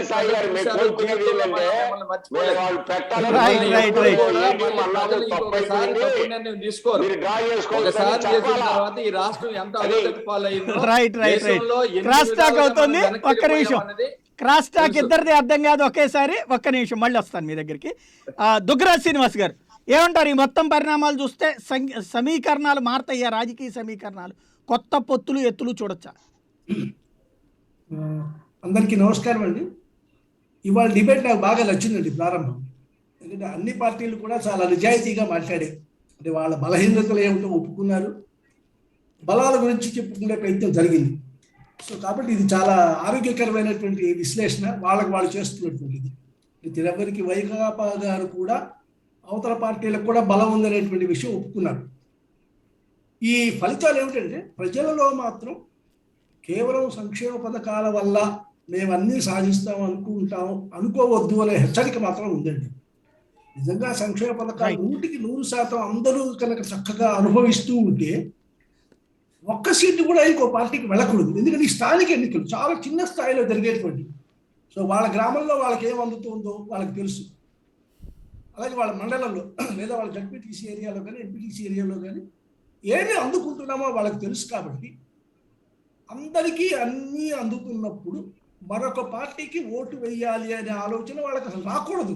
మొత్తం ఏకగ్రీవం అంటే కుదరకపోవచ్చేమో, కానీ 90% ఓట్లు వాళ్ళకి వెళ్ళి పడాలి. వైకాపాకి పడటం లేదు అంటే దానికి కానీ అంశం కూడా ఏదో ఓటర్లను ప్రభావితం చేస్తుంది అని తెలుస్తుంది.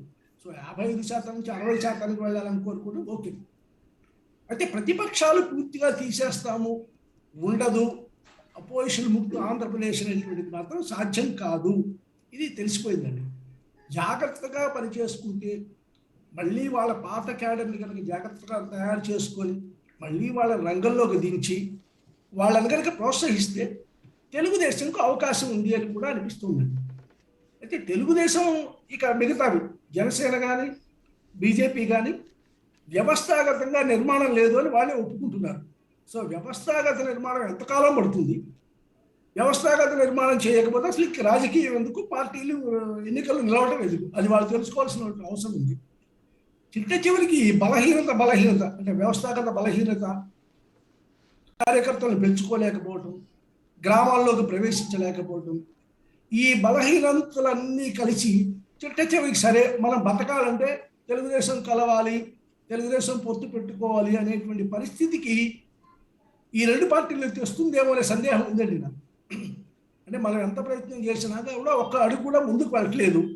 కాబట్టి మనం ముగ్గురం కలవాల్సింది అనేటువంటి ముగ్గురు పార్టీలు, మూడు పార్టీలు కనుక కలిస్తే రాజకీయమే ఎలా ఉంటుందో తెలియదు. కానీ ఇందాక వేడా సాంబశివరావు గారు చెప్పినట్టు వాళ్ళకి అనుకూలంగా మేము ప్రచారాన్ని మలుచుకోగలం అనేటువంటి దానికి అవకాశం ఇచ్చినట్టు అవుతుంది. సో కాబట్టి చేస్తున్నటువంటి ప్రయత్నం ఏదో చిత్తశుద్ధితో చేయండి. పవన్ కళ్యాణ్ గారు నిత్యం ఆంధ్రలో ఉండి పనిచేయగలగాలి. బీజేపీ వారు కూడా దేవాలయ అంశాల మీద స్పందించినట్టుగా లేదా మతపరమైనటువంటి అంశాల మీద స్పందించినట్టుగా వాళ్ళ కార్యకర్తలు ప్రజా అంశాల మీద స్పందించట్లేదు. ప్రజలకు ఉన్న సమస్యల్ని కూడా బాగా తీసుకెళ్ళటం అనేటువంటి నేర్చుకోవాలి ఆ పార్టీ. సో అప్పటిదాకా కూడా ఈ ఇబ్బందులు ఉంటాయి. అయితే అందరూ కూడా అన్ని స్థాయిల్లో కూడా వైకాపాకి ప్రత్యామ్నాయంకి ఉన్నారు, ఓట్లు ఉన్నాయి. అంటే అన్ని వాళ్ళ వైపు లేవు, ఉన్నారు. ఎవరు కూడా కట్టుకుంటారు, ఎవరు నడుపుతారు, ఎవరు సమస్యలు గుర్తిస్తారు, ఎవరు ముందుకు తీసుకెళ్తారు అనేటువంటిది ఈ 2.5 ఇంకా అయిపోయింది కదా, ఎలక్షన్లు వాళ్ళతో అయిపోయాయి కదా, ఇంకా రాబోయే ఎలక్షన్స్ ఏం లేవు. కాబట్టి ప్రజలు మీకోసం ఎదురు చూస్తున్నారు, ప్రతిపక్ష పార్టీల కోసం ఎదురు చూస్తున్నారు. రండి, మాకు దారి చూపండి అని అడుగుతున్న 45% ఓటర్లు ఎవరైతే ఉన్నారో ఆ 45%ని 50%కి తీసుకెళ్లే ప్రయత్నం ఎవరు చేస్తారు, చేస్తే సమమవుతుంది. సో దాన్ని కనుక దృష్టిలో పెట్టుకుంటే ఆంధ్రదేశానికి ఒక కొత్త డైరెక్షన్ ఇచ్చిన వాళ్ళు అవుతారు. సో అమిత్ షా గారు ఏం చెప్పారు, పవన్ కళ్యాణ్ గారు బయట కూర్చొని ఏం మాట్లాడారనే దానికన్నా క్షేత్రస్థాయిలో జరగాల్సిన దాన్ని జరపడం అనేటువంటి అవకాశం ఉంది. మీరు ఎలా దాన్ని ఒక పద్ధతి చేసుకుంటారు అనేది చూస్తున్నాం. నేను కూడా చూస్తున్నాను అన్ని చోట్ల కూడా. కార్యకర్తలతో మాట్లాడినప్పుడు చాలా బాగుందండి అది ఇది అంటున్నారు, కానీ నాయకులు మమ్మల్ని కదిలించట్లేదండి అంటున్నారు. ఈ లోపాన్ని ఎలా సవరించుకుంటారో, ఒక శక్తివంతమైన బాగా డబ్బుతో కూడినటువంటి అధికార యంత్రాంగాన్ని దుర్వినియోగం చేయడానికి అలవాటు పడినటువంటి ప్రభుత్వాన్ని ఎలా ఎదుర్కొంటారు అనేటువంటిది వేచి చూడాల్సిన విషయం అండి. సో క్షేత్రస్థాయిలో తిరగడం వాళ్ళకి ఇప్పుడు అమరావతి ప్రాంతాల్లో కూడా కొన్ని సీట్లు కోల్పోయారు కదా, అంటే రాజధాని ప్రాంతాల్లో కూడా కొన్ని సీట్లు కోల్పోయింది వైకాపా. సో కాబట్టి అది కూడా గమనించుకోవాల్సిన విషయం అమరావతి విషయంలో కూడా. అది చెప్పారు కదా ఇందాక, ఎందుకు కోల్పోయి అక్కడ వాస్తవంగా తెలుగుదేశం పట్టుండేటువంటి చోట 800 ఓట్లతో గెలిచారు. అక్కడ ఆటోమేటిక్గా ఇప్పుడు ఇంకొంచెం ఎక్కువ వ్యతిరేకత ఉంటుంది కదా. రైట్, ఇక్కడ జగదీష్ గారు, ఇక్కడ మరొక కీలకమైనటువంటి అంశం రాబోయేటువంటి రోజుల్లో ప్రజలకి మీ అందరూ కూడా ఆన్సర్ చేయాల్సినటువంటి అంశం. ప్రభుత్వానికి సంబంధించినటువంటిది ఎజెండా సంక్షేమం. ఫస్ట్ ప్రయారిటీ సంక్షేమం, సెకండ్ ప్రయారిటీ మిగతాయి అన్నీ కూడా, లేదా 100కి 80% దాని మీదనే డిపెండ్ అయ్యి ఉంది. రేపు పొద్దున మీరేమంటారు, అభివృద్ధి ఎజెండా సంక్షేమం అనేటువంటి దానికి సంబంధించినటువంటిది వేరే పాయింట్లు, అంటే దాన్ని ఇంతవరకు తిడుతున్నారు సంక్షేమం పేరుతోనో, లేకపోతే దోచేస్తున్నారు, దోచిపెడుతున్నారు, అప్పులు పాలు చేస్తున్నారు, ఇట్లాంటిది. ఇవాళ అదే పాయింట్ మీద కమిట్ అయ్యి రేపు పొద్దున మేము వస్తే ఈ సంక్షేమ పథకాలన్నీ రద్దు చేస్తాము అని చెప్తారా, లేదా ఈ సంక్షేమ పథకాలు కొనసాగిస్తూ ఈ అప్పులన్నీ తీరుస్తూ మేము పరిపాలన చేయగలమని జనంలోకి వెళ్తారా? సంక్షేమం అన్నది ప్రజాస్వామ్యంలో ఏ ప్రభుత్వమైనా సంక్షేమం ఉంది. వెల్ఫేర్ స్టేట్, మన దేశమే వెల్ఫేర్ స్టేట్ కాబట్టి సంక్షేమం అనేది ఖచ్చితంగా ఉండాలి. అసలు అల్టిమేట్ గా ప్రజలు కోరుకునేది ఒక సంక్షేమ రాజ్యాన్నే కదా. అంచేత సంక్షేమం అనేది ఎప్పుడూ ఉంటుంది. అయితే వీళ్ళు చేస్తున్నది ఇవాళ పూర్తిగా అసలు ఇవాళ పెన్షన్లు తీసేశారు. ఎలిజిబుల్ పీపుల్ పెన్షన్లు తీసేశారు. తెలుగుదేశం పార్టీయో జనసేన అంటే వాళ్ళు పెన్షన్లు తీసేస్తారు, కార్డు తీసేస్తారు. ఓట్లు వేయకపోతే ఈ విధంగా భయపెట్టే ఈ లోకల్ బాడీస్ లో ఓట్లు వేసుకున్నారు.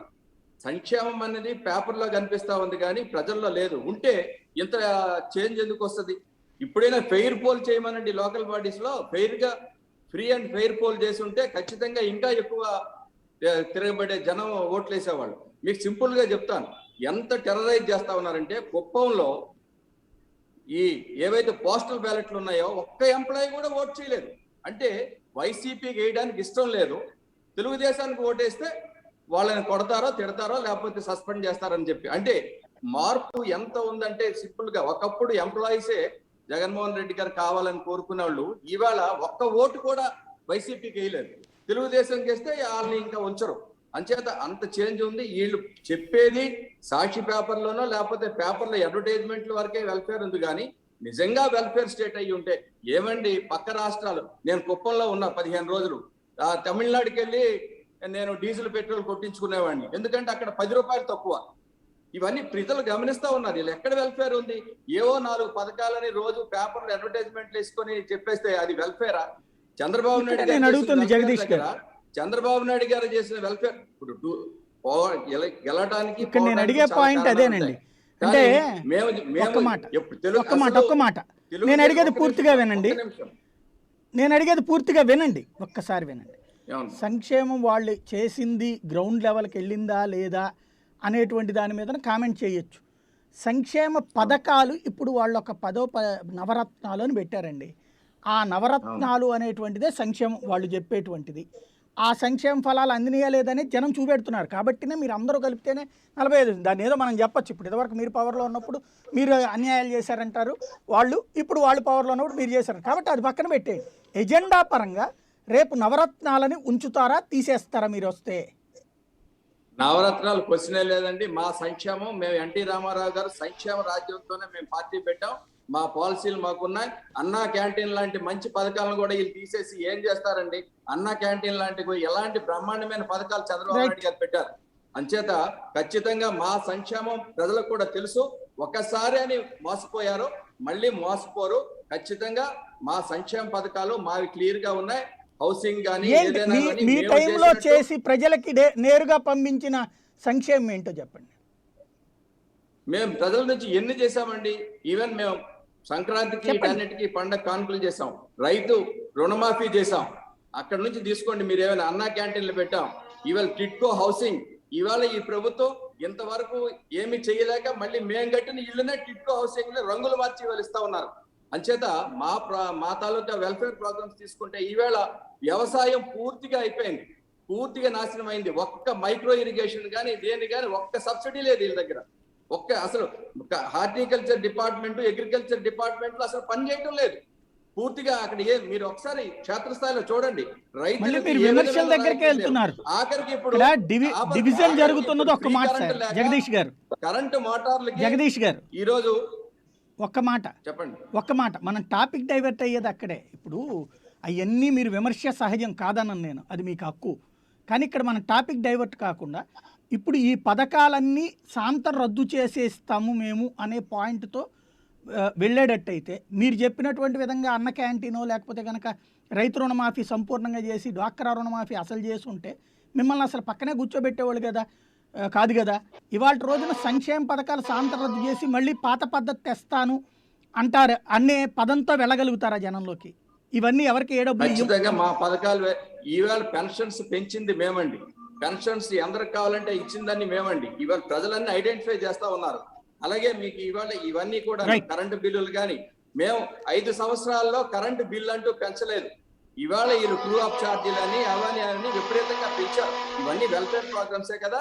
మరి మేము చేసిన వెల్ఫేర్ కి వీళ్ళు చేసిన వెల్ఫేర్ కి క్లియర్ గా ఇవాళ పీపుల్ చూస్తా ఉన్నారు. కాబట్టి వీళ్ళని ఫాలో అవ్వాల్సిన పని మాకు లేదు. మా ఎజెండా నవరత్నాలు అయితే రద్దు చేస్తారు మీరు వస్తే. People have confidence. ఒకసారి ఎవరైనా ఒకసారి వేరే ఆలోచన చేస్తారు, కానీ ఆ వేరే ఆలోచన ఒక్కసారి అని చెప్పి ఈవేళ ప్రజలు ఈ రాష్ట్రం ఏ విధంగా చంద్రబాబు నాయుడు ఈవేళ ఖచ్చితంగా ప్రత్యామ్నాయం కావాలని ప్రజలు కోరుకుంటా ఉన్నారు. ఖచ్చితంగా విజన్ ఉన్న నాయకుడు, సంక్షేమంతో పాటు మీరు వస్తే నవరత్నాలు అయితే రద్దు చేస్తారు. పోలవరం పూర్తి చేయలేదు 3 రాజధానులు మళ్ళీ డైవర్ట్ అవుతున్నాం. నేను అనేది మీరు వస్తే నవరత్నాలు రద్దు చేస్తారా? ఖచ్చితంగా రద్దు చేస్తాం. రైట్, అందులో సందేహం రైట్. సాంబశివరావు గారు, కావాల్సిందండి ఇవాళ మాకు కావాల్సిన ప్రచారం తెలుగుదేశం వాళ్ళు చెప్పేశారు. మాకు వాళ్ళే 60% ఓటు బ్యాంకు వాళ్ళే చెప్తారు. మేము ఈ సంక్షేమ పథకాలు రద్దు చేస్తాం, రైతులకి 0 వడ్డీ, వాళ్ళు 40 కోట్లు ఇస్తే మేము 1200 కోట్లు ఇచ్చాం. వాళ్ళు 80,000 రుణమాఫీకి 15,500 కోట్లు ఇచ్చారు. మేము ప్రతి సంవత్సరం కేంద్ర గవర్నమెంట్ సహకారంతో 13,500 కోట్లు రైతులకు ఇస్తున్నాం. 5 సంవత్సరాల్లో 65,000 కోట్లు ఇచ్చాం. వాళ్ళు మొత్తం రైతు రుణమాఫీ చేసి 15,400 కోట్లు. 1 by 1 మాట్లాడదాం. 1 by 1 మాట్లాడితే అర్థం. ఇన్ని జగదీష్ గారు 1 by 1 మాట్లాడితే అర్థమవుతుంది. మీరు మాట్లాడేటప్పుడు ఆయన సైలెంట్ గా ఉన్నారు కదా, ఆయన మాట్లాడినండి అయ్యాక మళ్ళీ ఇస్తాను. జగదీష్ గారు, ఒక్క నిమిషం. ఓకే జగదీష్ గారు, సాంబశివరావు గారు చెప్పండి. జీరో వడ్డీ కింద నిన్న మీరు అసెంబ్లీలో దయచేసి ఒక స్టాటిస్టిక్స్ మాట్లాడండి. మనం తిట్టుకోవటం వద్దు. మీరు 2 సంవత్సరాలు, సంవత్సరం 40 కోట్లు, సంవత్సరం 30 కోట్లు ఇచ్చారు. రైతులకి మనం 25,000 కోట్లు ఇస్తే మనం 4% వడ్డీ మన స్టేట్ గవర్నమెంట్ ఇస్తే వాడు జీరో వడ్డీ అవుద్ది. 1100 కోట్లకి 1200 కోట్లు మేము ఇచ్చాము. మీరు 40 కోట్లు 30 కోట్లు ఇచ్చారు. మీరు 80,000 రుణమాఫీ చేస్తానని 15,400 కోట్లు ఇచ్చారు. మేము 13,000 చెప్పి కేంద్ర గవర్నమెంట్ సహకారంతో సంవత్సరానికి 13,500 కోట్ల రూపాయలు మేము డబ్బులు ఇస్తున్నాం. 5 సంవత్సరాలు 65,000 కోట్లు ఇస్తున్నాం. మీరు వ్యవసాయం గురించి మాట్లాడితే అతి విచిత్రంగా ఉంటుంది. మీరు ఇల్లు కట్టా ఉంటున్నారు, మొత్తం కట్టింది 28,000 టిట్కో ఇళ్ళు. అది ఓపెన్ చేయలా. మీరు 5 సంవత్సరాలు టైం ఇచ్చారు. పోలవరం గురించి మాట్లాడుతున్నారు. పోలవరంలో మీరు ఖర్చు పెట్టింది 8,200 కోట్ల రూపాయలు. మేము ఖర్చు పెట్టింది 11,500 కోట్ల రూపాయలు. మీరు ఏమి కట్టారు పోలవరంలో? 51 మీటర్ కట్టాల్సింది 21 మీటర్ కట్టి ఒక రేకు పెట్టి పోలవరంలో భజన చేపించుకున్నారు. ఇవన్నీ రాష్ట్ర ప్రజలకు తెలుస్తుంది కదా. మీ వెలుగొండ ప్రాజెక్టు ఒక టన్నల్ పూజ చేసాం, 2వ టన్నల్ పూజ చేసి రేపు ఫిబ్రవరికి ఓపెన్ చేయబోతున్నాం. ఇరిగేషన్ గురించి మాట్లాడుతున్నారా? దేని గురించి మాట్లాడుతున్నారా? ఏం అభివృద్ధి గురించి మాట్లాడుతున్నారు చెప్పండి. మేము ఎడ్యుకేషన్ కి 35,000 కోట్ల రూపాయలు నాడు నేడు కార్యక్రమంలో పెట్టాము. మేము హెల్త్ కింద ఒక 10 మెడికల్ కాలేజీలు తీసుకొస్తున్నాం. మీరు అసలు ఆరోగ్యశ్రీ పథకాన్ని కింద మేము 2,700 కోట్లు ఇస్తే మీరు 1,200 కోట్లు ఇచ్చారు. మీరు ఏం చేశారు? మీరు అన్నా క్యాంటీన్లు పెట్టి, మేము సచివాలయానికి 45 లక్షలు ఇస్తే మీరు అన్నా క్యాంటీన్ 45 లక్షలు ఇచ్చారు. అది ఒక రేకుల షెడ్ వేసి, మా ఊళ్ళో మా మిల్లికి వెళ్ళే దారిలో ఒక రేకుల షెడ్ వేసి అది మొత్తం కలిపి 7 లక్షలు అవుతుంది, 40 లక్షలు పెట్టారు. అన్నా క్యాంటీన్ అభివృద్ధి అనేది. మేము పేద పిల్లలకి భోజన పథకం కింద మేము 6,000 కోట్ల రూపాయలు చెప్పగలండి. 6,000 కోట్ల రూపాయలు భోజన పథకం కింద ఖర్చు పెడుతున్నాం.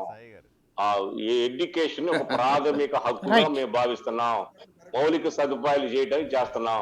మీరు ఏం చేశారో చెప్పండి. అందరు చంద్రబాబు నాయుడు కావాలని భయం చేసుకోవడానికి మీ 35% మంది కావాలని కోరుకోకుండా ఉంటారా? మీకు 35% ఉంది. మీకు డ్రాపింగ్ చెబుతా. 2012లో 35% పడిపోయారు మీరు. ఇప్పుడు 35% పడిపోయారు. మీ ఓటు బ్యాంక్ ఉంది 35. ఎన్టీ రామారావు చచ్చిపోయిన తర్వాత మీకు 35% ఒరిజినల్ ఓటు బ్యాంకు. మళ్ళీ ఆ ఓటు బ్యాంక్ వచ్చారు 35%. మళ్ళీ ఇంకొక 5% డ్రాప్ అవుతారు 2024లో. ఒక్క నిమిషం మళ్ళీ వెనక్కి వెళ్తున్నాం. ఏట్లేదు చెప్తున్నా కదా, నేనే చెప్తున్నా కదా. ఓట్లేదు, ఎందుకు ఏట్లేదో, మీరు ఎందుకు వెనకబడుతున్నారో. మీరు ఒకటి రాజధాని ఎన్ని ఊరేగింపులు చేస్తే, ఎంత ఊరేగింపులు చేస్తే మాకంత ప్రచారం. రాజధాని ఇక్కడ ఉండాలని మీరు రాష్ట్ర వ్యాప్తంగా చేయండి. ఒక్క నిమిషం సాంబశివరావు, మళ్ళీ అక్కడికి వస్తాను, మళ్ళీ అక్కడికి వెళ్దాం. ఒక్క నిమిషం పార్థసారథి గారు. సాయి గారు, ఇప్పుడు సాంబశివరావు గారు వైఎస్ఆర్సీపీ నాయకులు జబ్బలు జరుచుకొని మాది సంక్షేమ ప్రభుత్వం, మేము ఇది చేసాం అది చేసామని గొప్పగా చెప్పుకుంటా ఉన్నారు. తెచ్చిన అప్పులన్నీ కూడా సంక్షేమానికి ఖర్చు పెట్టామని చెప్పుకునే దుస్థితిలో వైఎస్ఆర్సీపీ నాయకులు. సార్ ఇక్కడే ఒక మాట, మళ్ళీ మనం చాలా క్యాజువల్ విమర్శ కాకుండా నేను సూటిగా అడిగే మాట వినండి, పూర్తిగా వినండి. ఖచ్చితంగా మీరు విమర్శించుకునే హక్కు రాజకీయ పార్టీలుగా మీకుంది. కానీ ప్రత్యామ్నాయం ఏంటి? సమాధానం ఒకటి, నవరత్నాలు రద్దు చేస్తారా? రెండవది, నవరత్నాల బదులుగా మీరేమన్నా పథకాలు పెడతారా? వీటికి సంబంధించి ఇప్పుడు అప్పులు ఉన్నాయి. రాష్ట్ర ప్రభుత్వం ఇవాళ జగన్ వెళ్ళిపోయేటప్పుడైతే తీర్చేసేం బోడు, రేపు పొద్దున అదే అప్పు ఉంటుంది. ఆ అప్పు మీద ఏడాదికి వచ్చేటప్పటికి ఇంతకుముందు లెక్కలు చెప్పుకున్నట్టుగా 30,000-35,000 కోట్ల రూపాయలు డబ్బులు కట్టాల్సి వస్తుంటుంది. అది కట్టి జీతాల కింద ఒక 40,000 కోట్ల రూపాయలు ఇచ్చి దాదాపు 70,000-75,000 కోట్లు దానికి ఖర్చు అవుతుంది. రాష్ట్రానికి ఉన్న ఆదాయం ఏమో 65,000 కోట్ల రూపాయలు. మిగతాది కేంద్ర ప్రభుత్వం ఇచ్చే నిధులతో నడుస్తున్నటువంటి సందర్భం. రేపు మీ దగ్గర ఉన్నటువంటి ప్రత్యామ్నాయ ప్రణాళిక ఏంటి? అది చెప్పండి, స్పష్టంగా మాట్లాడుకుందాం. వైఎస్ఆర్సీపీ నాయకులు చెబుతున్నట్టుగా సంక్షేమం వాళ్ళది కానే కాదు. ఈరోజు నవరత్నాలు రాష్ట్రంలో నడుస్తున్నాయంటే కేంద్ర ప్రభుత్వం ఇచ్చిన నిధులతోనే, కేంద్ర ప్రభుత్వ దయాదాక్షిణ్యాలతో మాత్రమే నడుస్తున్నాయని సూటిగా చెప్తా ఉన్నాను. ఆ నవరత్నాల గురించి ఒకసారి సమాధానం చెప్పనివ్వండి. పేదలకు ఇళ్ళు అన్నారు, మొదటి నవరత్నం. పేదలు జగన్మోహన్ రెడ్డి గారు ముఖ్యమంత్రి అయిన తర్వాత ఏ ఒక్క పేదవాడికైనా సరే సొంత ఇల్లు వచ్చిందా అని సూటిగా అడుగుతా ఉన్నాను. 20 లక్షల ఇళ్ళు కేంద్ర ప్రభుత్వం రాష్ట్రానికి ఇచ్చి కట్టుకోమంటే సబ్సిడీ ఇస్తే దానికి సంబంధించిన నిధులు ఇస్తామని సిద్ధపడితే ఈరోజు కూడా ఏ ఒక్క పేదవాడికి ఇల్లు ఇవ్వలేదు. అంతెందుకు, రెండోది జలయజ్ఞం అనే నవరత్నం గురించి ఆలోచన చేయండి. ఒక్క పోలవరం ఒకటే ప్రోగ్రెస్లో ఉంది, పోలవరం ఒకటే కడుతూ ఉన్నారు. అది కూడా ఎవరి డబ్బులతో కడుతున్నారు? జలయజ్ఞం లేదండి, కేంద్ర ప్రభుత్వం ఇచ్చిన డబ్బులతో మాత్రమే ఒక ప్రాజెక్ట్ కడతా ఉన్నారు. రాష్ట్రంలో ఏ ఒక్క ప్రాజెక్టు కూడా ఈ రాష్ట్ర ప్రభుత్వం కడుతున్న ప్రాణాలు. మూడవ నవరత్నం ఒక్క మాట అండి, డైవర్ట్ కావద్దు ప్లీజ్ ప్లీజ్, క్రాస్ టాక్ వద్దు.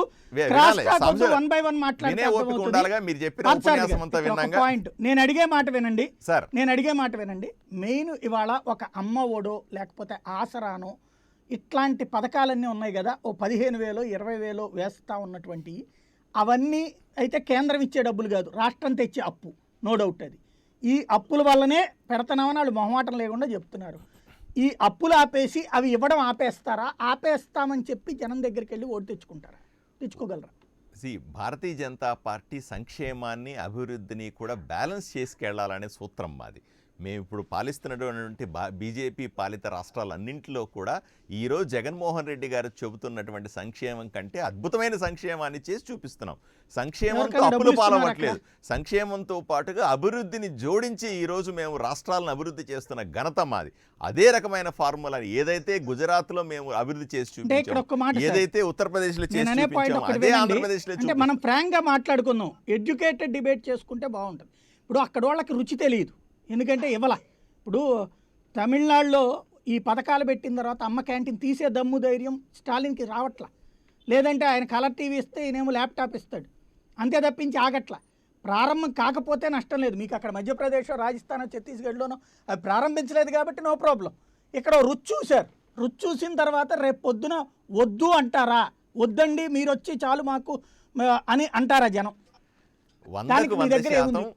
ఉన్నటువంటి సంక్షేమ పథకాల కంటే కూడా మెరుగైన సంక్షేమ పథకాలను మేము తీసుకొస్తాం, దాంతో పాటు అభివృద్ధి చేసి చూపిస్తాం. ఎలా డబ్బులు వస్తాయి దానికి? ఈ రోజు అది నేను సాయి గారు నాకు ఒక నిమిషం సమయం ఇవ్వాలి. ఈ రోజు నవరత్నాలను చెప్పుకుంటే జగన్మోహన్ రెడ్డి గారు పేదలకు ఇళ్ళు మేము ఇస్తున్నదే, ఆయన నవరత్నాలు చెప్తాను 9 ఉన్నాయి, నా పేదలకు ఇళ్ళు మేము ఇస్తున్నదే. జలయజ్ఞం అంటే ఈ రోజు ఉన్నటువంటి పోలవరానికి డబ్బులు మేము ఇస్తున్నదే. మద్య నిషేధం అన్నారు, ఇక్కడ వీళ్ళు చేయనే లేదు, అది పచ్చి అబద్ధం. పెన్షన్లో మాకు సంబంధించిన వాటా కూడా ఉంది, పెన్షన్లన్నీ కూడా సగానికి సగం తీసేస్తున్న ప్రభుత్వం ఇది. ఇంకోటి రైతు భరోసా గురించి చూడండి, 13,500 రూపాయలు ఇస్తుంటే సగం డబ్బులు మేము ఇస్తున్నాం, 6,000 రూపాయలు కేంద్ర ప్రభుత్వం ఇస్తుంది. అంతేందుకు ఆరోగ్యశ్రీ అని గొప్పగా చెప్పుకునే వీళ్ళకి 60% డబ్బులు ఆరోగ్యశ్రీకి కేంద్ర ప్రభుత్వం ఇస్తున్నాడు, కేవలం 40% మాత్రం రాష్ట్ర ప్రభుత్వం ఇస్తుంది. ఈ రకంగా ఏ సంక్షేమ పథకానికి తీసుకున్నా సరే, పిల్లలకు మధ్యాహ్న భోజనం పెట్టినా, పిల్లలకు యూనిఫాములు ఇచ్చినా సరే, లేదా నాడు నేడు కోసం డబ్బులు ఖర్చు పెట్టినా సరే, దేనికోసమైనా సరే నవరత్నాల్లో రావు. నేను చెప్పే 9 రత్నాలు ఒడి లాంటిదో ఆసరా లాంటివో వస్తాయి. మీరు చెప్పినట్టు పెన్షన్ మీరు కొంతమందికి ఇస్తే వాళ్ళు ఇంకొంతమందికి ఇస్తున్నారు. ఇవన్నీ కంటిన్యూ చేయడం సాధ్యమా? మీరు వస్తే లేదు మేము తగ్గిస్తామన్నా మేము పెంచుతామంటే మెరుగ్గా చేసి చూపిస్తాము సాయి గారు. ఇప్పుడున్న వీళ్ళు చేస్తున్నటువంటి ఆరోగ్యశ్రీ కంటే కూడా మెరుగైనటువంటి చెప్పాలి కదా, ముందు కన్విన్స్ చేయాలి కదా, ఇదిగో ఇది మా ప్లాన్ అనేది.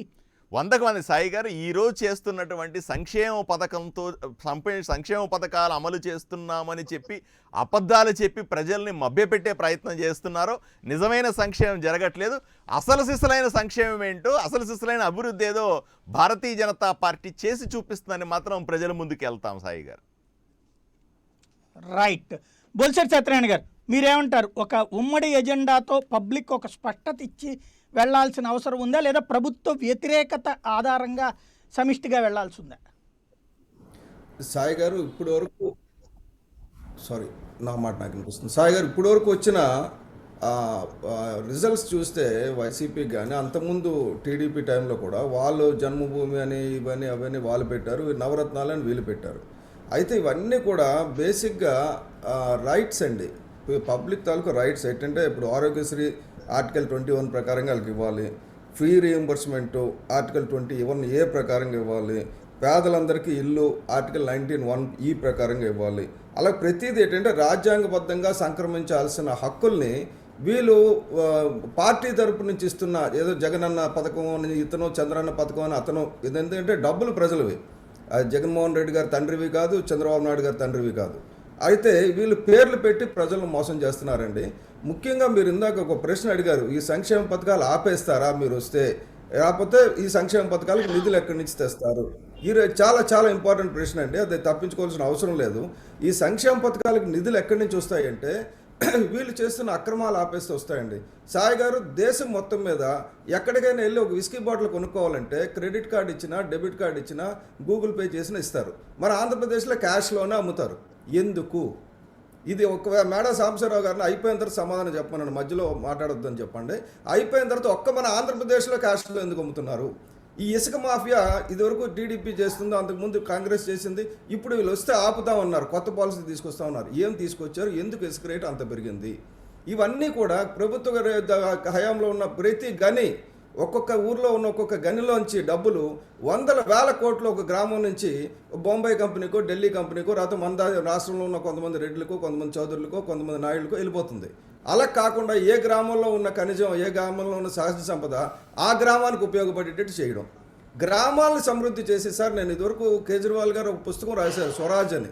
దాన్ని నేను తెలుగులో అనువాదం చేసి ఢిల్లీ అంతా పంచాను, తెలుగులో ఉర్దూలో అనువాదం చేసి ఆ మార్పు గురించి.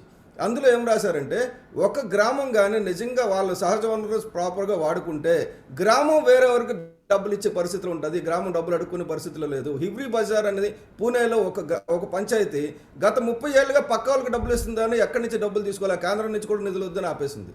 అంటే అటువంటి సమృద్ధికరమైన ఆరోగ్యకరమైన గ్రామాలని నాశనం చేస్తూ ఈ mining mafia, sand mafia, liquor mafia వీటి పట్టుకొని నాశనం చేస్తున్నారండి. ఈ 3 మాఫియాలను తీస్తే సంక్షేమాలు 10 పెంచవచ్చు. అలాగే ప్రతి ఒక్కరికి ఉపాధి కల్పించి ఉపాధి ద్వారా వాళ్ళకి ఇస్తాం తప్ప ముష్టి వేసే కార్యక్రమం మాత్రం జనసేన పార్టీ వస్తే చేయదండి. ఉపాధి గ్యారంటీగా ఇస్తుంది. అదే ఇదివరకు చెప్పారు, మనం బియ్యం ఇక్కడ ఇస్తే బియ్యం రీసైకిల్ అయిపోతుంది. పవన్ కళ్యాణ్ గారు చెప్పారు, ప్రతి రూపాయలు ఇస్తామని. ఒక మాట ఫ్రాంక్గా మాట్లాడుకుందాం. కలల రాజ్యం వేరు, వాస్తవికత వేరు. జగన్మోహన్ రెడ్డి కూడా అట్లాగే ఆన్లైన్ అని పెట్టాలనుకున్నాడు, పెట్టారు, మొత్తం ఫెయిల్ అయింది. తర్వాత రకరకాల ప్రయత్నాలు చేశారు. ఈ గ్రౌండ్ లెవెల్లో అటవీ ప్రాంతంలో ఉంది. ఫర్ ఎగ్జాంపుల్ మైనింగ్ ప్రతి ఒక్క ప్రభుత్వం మేము వచ్చి తీసేస్తున్నాం అంటది. తీసేస్తే అక్కడ ఉన్న గిరిజనుడే ఒప్పుకోవట్లా. ఎందుకంటే వాళ్ళకి దాంట్లో అయితే 500-1000 రూపాయలు డబ్బులు వస్తున్నాయి. గంజాయి పెంచుతుంటే 500-1000 డబ్బులు వస్తున్నాయి. అంటే ఇక్కడ ఒక అలవాటు పడిపోతున్నది వ్యవస్థ. ఈ అలవాటును తీసేసి, బాబు నువ్వు చాలా చక్కగా ఆరోగ్యకరంగా ఉండాలి, నువ్వు రోజు ఈ విధంగా పనిచేస్తే నువ్వు ఎదిగిపోతావు అంటే అలవాటు రాకముందు వేరు. ఇవాళ రోజు నా కూలి ఇదివరకటి రోజుల్లో 30 రూపాయల నుంచి 100 రూపాయలు తీసుకునేటువంటి కూలి ఇవాళ రోజున ఏ పని చేయకుండా దాన్ని ఏమంటారు, నరేగా స్కీమ్ కింద అని చెప్పేసి పక్కన తుప్పలు కొట్టిచ్చేసి వాళ్ళకి 3 గంటల్లో 4 గంటల్లో డబ్బులు ఇస్తున్నారు. అందుకని వాళ్ళు ఏం చేస్తున్నారు, బయట 500-600 రూపాయలు అడుగుతున్నారు, లేకపోతే చెయ్యట్లేదు. ఎందుకు? ఇక్కడ గ్యారంటీగా ఓ 15,000 20,000 వస్తున్నాయి. ఇవాళ ఎన్ని అక్కర్లేదని మేము రాత్రి పగలు కష్టపడతామండి, మళ్ళీ సంపాదించుకుంటామండి, మమ్మల్ని మేము బతుక్కుంటాంలేండి అని అంటారా? అలా అనించేంతటి స్వచ్ఛతతో కూడినటువంటి పరిస్థితి వస్తుందని మీరు ఆశిస్తున్నారా? 100% రావాలండి. సాయి గారు, గతంలో మన దేశం పూర్తిగా అప్పుల పాలైపోయి దివాలా తీసిన పరిస్థితిలో మన పివి నరసింహరావు గారు అధికారంలోకి వచ్చారు. ఆయన మారటోరియం అని ఒక పద్ధతి పెట్టి ఒక పక్కన అన్ని సమస్యలు పక్కన పెట్టి దేశ ఆర్థిక వ్యవస్థను ఎలాగ ఇంప్రూవ్ చేయాలన్న దాని మీద అన్ని పార్టీలు. ఇప్పుడు ఇక్కడ ప్రాబ్లం ఎక్కడ వస్తుందంటే, జగనన్న వస్తే జగనన్న పథకాలు ఇస్తాడు, చంద్రన్న వస్తే చంద్రన్న పథకాలు ఇస్తాడు అంటున్నారు. అలా కాదండి. ఒక్కసారి అసెంబ్లీ ఎన్నికలు అయిన తర్వాత అందరు ఎమ్మెల్యేలు కూర్చొని సమిష్టిగా నిర్ణయించాల్సింది మానేసి ఇప్పుడు ఎందుకు ఆగదంటే, నేను చెప్పింది మైనింగ్, మీరు చెప్తున్నారు కదా గంజాయి పండిస్తున్నాడని. గంజాయి ఎందుకు పండిస్తున్నాడు, మైనింగ్ ఎందుకు చేస్తున్నాడు అంటే, మైనింగ్ మాఫియా చేసిన వాడు వాళ్ళకి డబ్బులు అలవాటు చేసి పాడు చేశారు. ఇప్పుడు మైనింగ్ మాఫియాను ఆపి ప్రభుత్వమే చేస్తుంది అన్నప్పుడు అక్కడ డబ్బు ప్రభుత్వం ఖజానాలకు వస్తుందండి. ఎందుకంటే ఎడ్యుకేషను, మైనింగ్ ఇవన్నీ కూడా చాలా వరకు ప్రభుత్వ రంగంలో ఉంటే, ఇప్పుడు చూడండి ఎడ్యుకేషన్ ఇన్స్టిట్యూషన్స్ చాలా పెద్దవి వచ్చినాయి ప్రైవేట్ రంగంలో. ఎక్కడి నుంచి వచ్చినాయంటే బీజేపీతో కలవకూడదు పిల్లల దగ్గర. ఎందుకంటే బీజేపీ పాలసీ అయితే భారతదేశంలో ఇట్లాంటివన్నీ మైనింగ్ ఇవన్నీ ప్రైవేటే తప్పించి అక్కడ గవర్నమెంట్ చేతుల్లో ఉండవు. టెండర్లు పిలిచి మరి ఇస్తారు. సాయి గారు మీకు ఒకటి చెప్తున్నాను, మీకోసం మార్చారు కదా. కాదండి, గ్రామ సభలకు ఉన్నది అదే చెప్తున్నాం మీకు. దీని అంతటికి పర్మిషన్, ఎంత పెద్ద వ్యవస్థ అయినా సరే, పిఎం అయినా సరే ఎన్ని నేను అనేది మీరు మళ్ళీ పర్యావరణవేత్త కింద మారిపోతున్నారు అర్జెంటుగా. పర్యావరణవేత్త వ్యవహారం వేరు, ప్రభుత్వపు వ్యవహారం వేరు. మీరు అనేది కరెక్టే, గ్రామ సభలు ఇవన్నీ కూడా. తర్వాత మీరందరూ బయట ఉంటారు, ఆ గ్రామంలో ఉన్నటువంటి వాళ్ళందరూ తలా 5,000 వస్తున్నది అనగానే వెంటనే అక్కడ ఒప్పందం అయిపోతుంది, జరిగిపోతుంది, కనబడుతున్నది కదా మన కళ్ళు ఎదురుకుండా. ఇంకా మనం కళలో నుంచి బయటికి రాలేమా? నేను అంటుంది క్లారిటీ, ఎలా మీరు పరిష్కరించడం ఎలా? అదే చెప్పేది. నేను చెప్పేది ఏమంటే, ఒక అతను రవి, మా అతను పేరు గుర్తులేదు ఇప్పుడు, కేరళ అతను వేణుగోపాల్ అని చెప్పి, ఆ కేరళలో ఒక గ్రామ పంచాయతీలో పర్మిషన్ ఇవ్వకుండా చీఫ్ మినిస్టర్ దౌర్జన్యం చేసి ఒక కోకోకోలా కంపెనీకి పర్మిషన్ ఇస్తే ఆయన సుప్రీంకోర్టుకి వెళ్ళి ఒక పర్సన్ వేణుగోపాల్ అని లుంగి కట్టుకుని చదువు లేనివాడు సుప్రీంకోర్టుకి వెళ్ళి మొత్తం అక్కడ అది పంచాయతీ ఏం చెప్తే అదే చేయాలని సుప్రీంకోర్టుతో చెప్పించాడు. నేను చెప్పేది ఏంటంటే, పంచాయతీరాజ్ యాక్ట్కు ఉన్న అధికారాలు సార్, నేను ఎప్పుడు నమ్మేది ఏంటంటే, మనకి రాజ్యాంగం ఇచ్చిన అధికారాలను కానీ ప్రాపర్గా ఉపయోగిస్తే, ప్రైమ్ మినిస్టర్ కాదు, చీఫ్ మినిస్టర్ కాదు, ఎవరు ఏం చేయలేదనుకో, ఒక గ్రామంలో ఏం జరగాలో గ్రామస్తులే నిర్ణయించాలి. అది తెలియనంతకాలం ఈ దేశం ఇలాగా ఉంటుందండి. మేము చేసేది ఏంటంటే, గ్రామస్తులు ఇప్పుడైతే అయ్యే ఆశించలేం కదా. ప్రస్తుతం మీ దగ్గర నవరత్నాలను ఆపేస్తామని ప్రజలకి చెప్పగలరా? నవరత్నాలు ఏమాత్రం ఆపక్కర్లేదండి, వాళ్ళ హక్కు. అది జగనన్న ఇచ్చింది కాదు, చంద్రన్న ఇచ్చింది కాదు, మీ హక్కు మీది అని చెప్తున్నాం. అదే నేను చెప్పేది ఇప్పుడు. అందుకే చెప్పాను, హిబ్రీ బజార్ అని పూణేలో సాయి గారు, మీరు ఒకసారి మీ కెమెరామెన్ పట్టుకుని వెళ్ళి చూడండి. ఒక పంచాయతీ ₹1 అడగకుండా పక్క పంచాయతీలకు డబ్బులు ఇచ్చే పరిస్థితిలో ఉందంటే కారణం ఏంటంటే, మన దేశంలో సంపద ఉంది, సంపదని పందికొక్కలాగా దోచుకుని తింటున్నారు. మీరు ఒకటి చెప్తాను సార్, 2009 ఇప్పుడు నెక్స్ట్ వచ్చే ఎన్నికల్లో వైసీపీకి ఎందుకు ఓటేస్తారండి?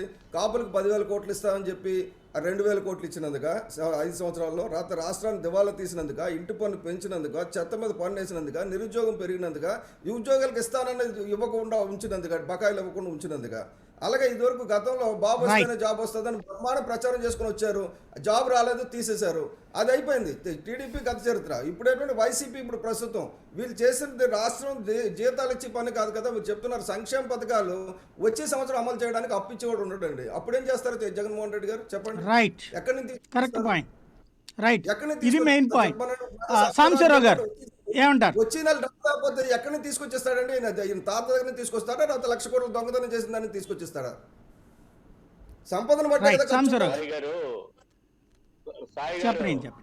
బొలిశెట్టి సత్యనారాయణ గారు 1,00,000 కోట్లు దొంగతనం చేసాము, 1,00,000 కోట్లు తీసుకొస్తున్నాము.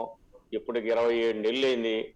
మేము సంవత్సరానికి 55,000 కోట్లు సంక్షేమ పథకాలకు ఇస్తున్నాం. వాళ్ళ మేనిఫెస్టో రిలీజ్ చేయమని 2.5 సంవత్సరాలు ఉంది కదా, మేము 55,000 కోట్లు కాదు 60,000 కోట్లు ఈ రకంగా ఇస్తామని చెప్పానండి. మరి మా నవరత్నాల పథకాల పేర్లు తీసేసి బీజేపీ వాళ్ళను, జనసేన వాళ్ళు ఒక 3 నెలల్లో 4 నెలల్లో టైం ఇచ్చి వాళ్ళు మేనిఫెస్టోలో మేము ఈ రకంగా 60,000 కోట్లు ఇస్తాము, జగనన్న నవరత్నాలన్నీ నాశనం అయిపోయినాయి, జనానికి అందట్లేదు అని రిలీజ్ చేయమనండి. ఊరిని మాట్లాడుకోవడం, సుప్రీంకోర్టు పోయాడు, ఎక్కడో అప్పుడు కమ్యూనిస్ట్ పుస్తకాల్లో చదువుకొని ఈ కాదు సార్, మేము 55,000 కోట్లు ఇచ్చాం సంవత్సరానికి, వాళ్ళు 60,000 కోట్లు మేము ఈ రకంగా ఇస్తాం జనానికి సంక్షేమ పథకాలు. మేము నవరత్నాలు కాదు, ఇంకో పేరు పెట్టుకోండి, అవి మేనిఫెస్టో రిలీజ్ చేయండి, నమ్ముతారు. మీరు నమ్మటానికి మమ్మల్ని తిట్టడానికి మిమ్మల్ని నమ్మటానికి సంబంధం ఏముంది? మమ్మల్ని తిడతానే ఉంటారు, ఆ 40% తిడతానే ఉంటారు సార్. మాకు వ్యతిరేకమైన 40% ఓట్లు తిడతానే ఉంటారు. మమ్మల్ని ఎందుకు పొగుడుతారు? జనమే మమ్మల్ని పొగుడుతున్నారు, మీ నాయకులు మమ్మల్ని తిడుతున్నారు. మేము 55,000 కోట్లు ఈ 2.5 సంవత్సరాలు ఈ నవరత్నాల కింద ఇచ్చామండి. మీరు అన్ని పేర్లు తీసేసేయండి, మేము 60,000 కోట్లు అప్పు చేయకుండా ఇస్తామని చెప్పండి. ఆయన డాక్టర్ గారు సూటిగా మాట్లాడుతున్నాం. ఇక్కడ ఒక్క మాట ఇవాళ ఆర్థిక పరంగా చూసుకుంటే మనం అప్పుల బాటలో ఉన్నాం. ఇవాళ FRBM లిమిట్కి కూడా క్రాస్ అయ్యాం. అది మీ అదృష్టం వల్ల, కరోనా రావడం వల్ల మీకు ఎక్సెస్ లోన్ తీసుకునే ఫెసిలిటీ ఇచ్చింది కాబట్టి నడిచింది. అయినా ఇన్ టైం శాలరీస్ ఇవ్వలేకపోయాం, ఇన్ టైం పెన్షన్లు ఇవ్వలేకపోయాం. చివరికి నెలవారీ మీరు ఇస్తానంటున్నటువంటి ఆ 2,250 రూపాయలని ఇంకో 250 పెంచాల్సింది ఆపేశాం. దాని తర్వాత మిగతా అమౌంట్లకు సంబంధించి పెంచుతారో లేదో చెప్పలేకపోతున్నాం. అది కూడా 2-3 రోజులు లేట్ అవుతోంది. వీటికి తోడుగా ఈ మధ్యకాలంలో ఒక్కొక్క పథకంలో నుండి లబ్ధిదారులు తగ్గించుకుంటూ వస్తున్నాం. రేపు పొద్దున అప్పులు ఇవ్వడానికి సంబంధించినటువంటి లిమిట్లది కేంద్రం దగ్గరికి వెళ్ళి బతిన్లాడుతూ ఉన్నాం. ఇక రాబోయేటువంటి రోజుల్లో ఇంకా లిమిట్ కూడా లేనప్పుడు మీరు ఎక్కడి నుంచి తెచ్చిస్తారు, ఎలా ఇస్తారు, ఆ తర్వాత టర్మ్లో ఇవ్వగలమని ఎలా అనుకుంటున్నారు? ఇప్పుడు మీరు ఆపితే రేపు మీకు ఎందుకు ఓటేస్తారు? ఓటేయరండి, ఆపితే ఓటేయరు. మేమే చదువుతున్నాగా, ఎందుకు ఆపుతాం మేము? కరెక్ట్. మేము మాకు ఒక విజన్ ఉంది కదా, ఎలా తెస్తారు డబ్బులు? మాకు ఆర్థికవేత్తలు ఉన్నారు. చెప్పేదండి సార్, 26 నెలలు తీసుకొచ్చాం, 2024లో దాకా ఇస్తాం, తర్వాత కూడా ఇస్తాం. నిన్న మీకు చిన్న విషయం, పవర్ ఎంక్వైరీ చేయడానికి పవర్ కన్జంప్షన్ ఎట్ట చేస్తున్నారని ఢిల్లీ నుంచి అన్ని రాష్ట్రాలు తిరుగుతున్నారు. ఒక పేపర్ వాళ్ళు ఏం చేశారు, గన్నవరంలో దిగారు, మేము 2000 కోట్ల రూపాయలు ఇంట్రెస్ట్ ఇవ్వాలి, జగన్మోహన్ రెడ్డికి అరెస్ట్ వారెంట్ ఇస్తున్నారు 2000 కోట్లు కానీ మీడియా ఒక 2 గంటలు ప్రచారం చేసింది. ఎక్కడ 2000 కోట్లు, ఎక్కడ లక్షల బడ్జెట్, ఏ మీడియా? ఒక 2000 కోట్లు బాకీ ఉంటే 1,40,000 కోట్లు ఎక్స్పెండిచర్ చేస్తున్నాం. అది మినిమం జ్ఞానం లేకుండా మీడియా ఆంధ్రజ్యోతి రాయటం, పయ్యాల కేసులు చెప్పటం, వీళ్ళు మాకు చాలా మంచి ప్రచారం చేస్తున్నారు సార్. మీరు దయచేసి ఈ జనసేన మిత్రులకి, బీజేపీ మిత్రులకి మేము నవరత్నాలు తీసేస్తున్నాను ప్రతి డిబేట్ లో చెప్పండి సార్. మీరు చెప్పితే మాకు మంచిది సార్. నవరత్నాలు ఇచ్చేది కేంద్ర ప్రభుత్వమే కదా, మీరు తీసేది విమర్శించాం మేము. నవరత్నాలకు డబ్బులు ఇస్తుంది కేంద్ర ప్రభుత్వమే కదా, మీరే ఇస్తున్నారు సార్. జనానికి అని మా డిబేట్ లో చెప్పండి. మాకు లేకపోతే చివరికి వచ్చినప్పుడు డిబేట్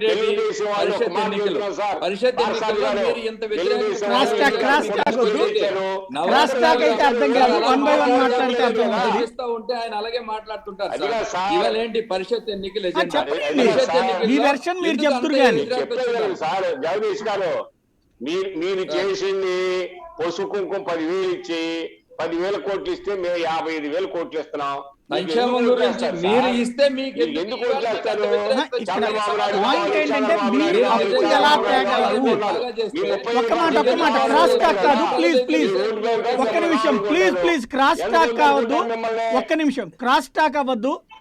ఒక్క నిమిషం జగదీష్ గారు, మీ దగ్గరికి సాంబశివరావు గారు, నేను అడిగేది అప్పులు కాకుండా ఒక్క మాట నేను అనేది పూర్తిగా వినండి.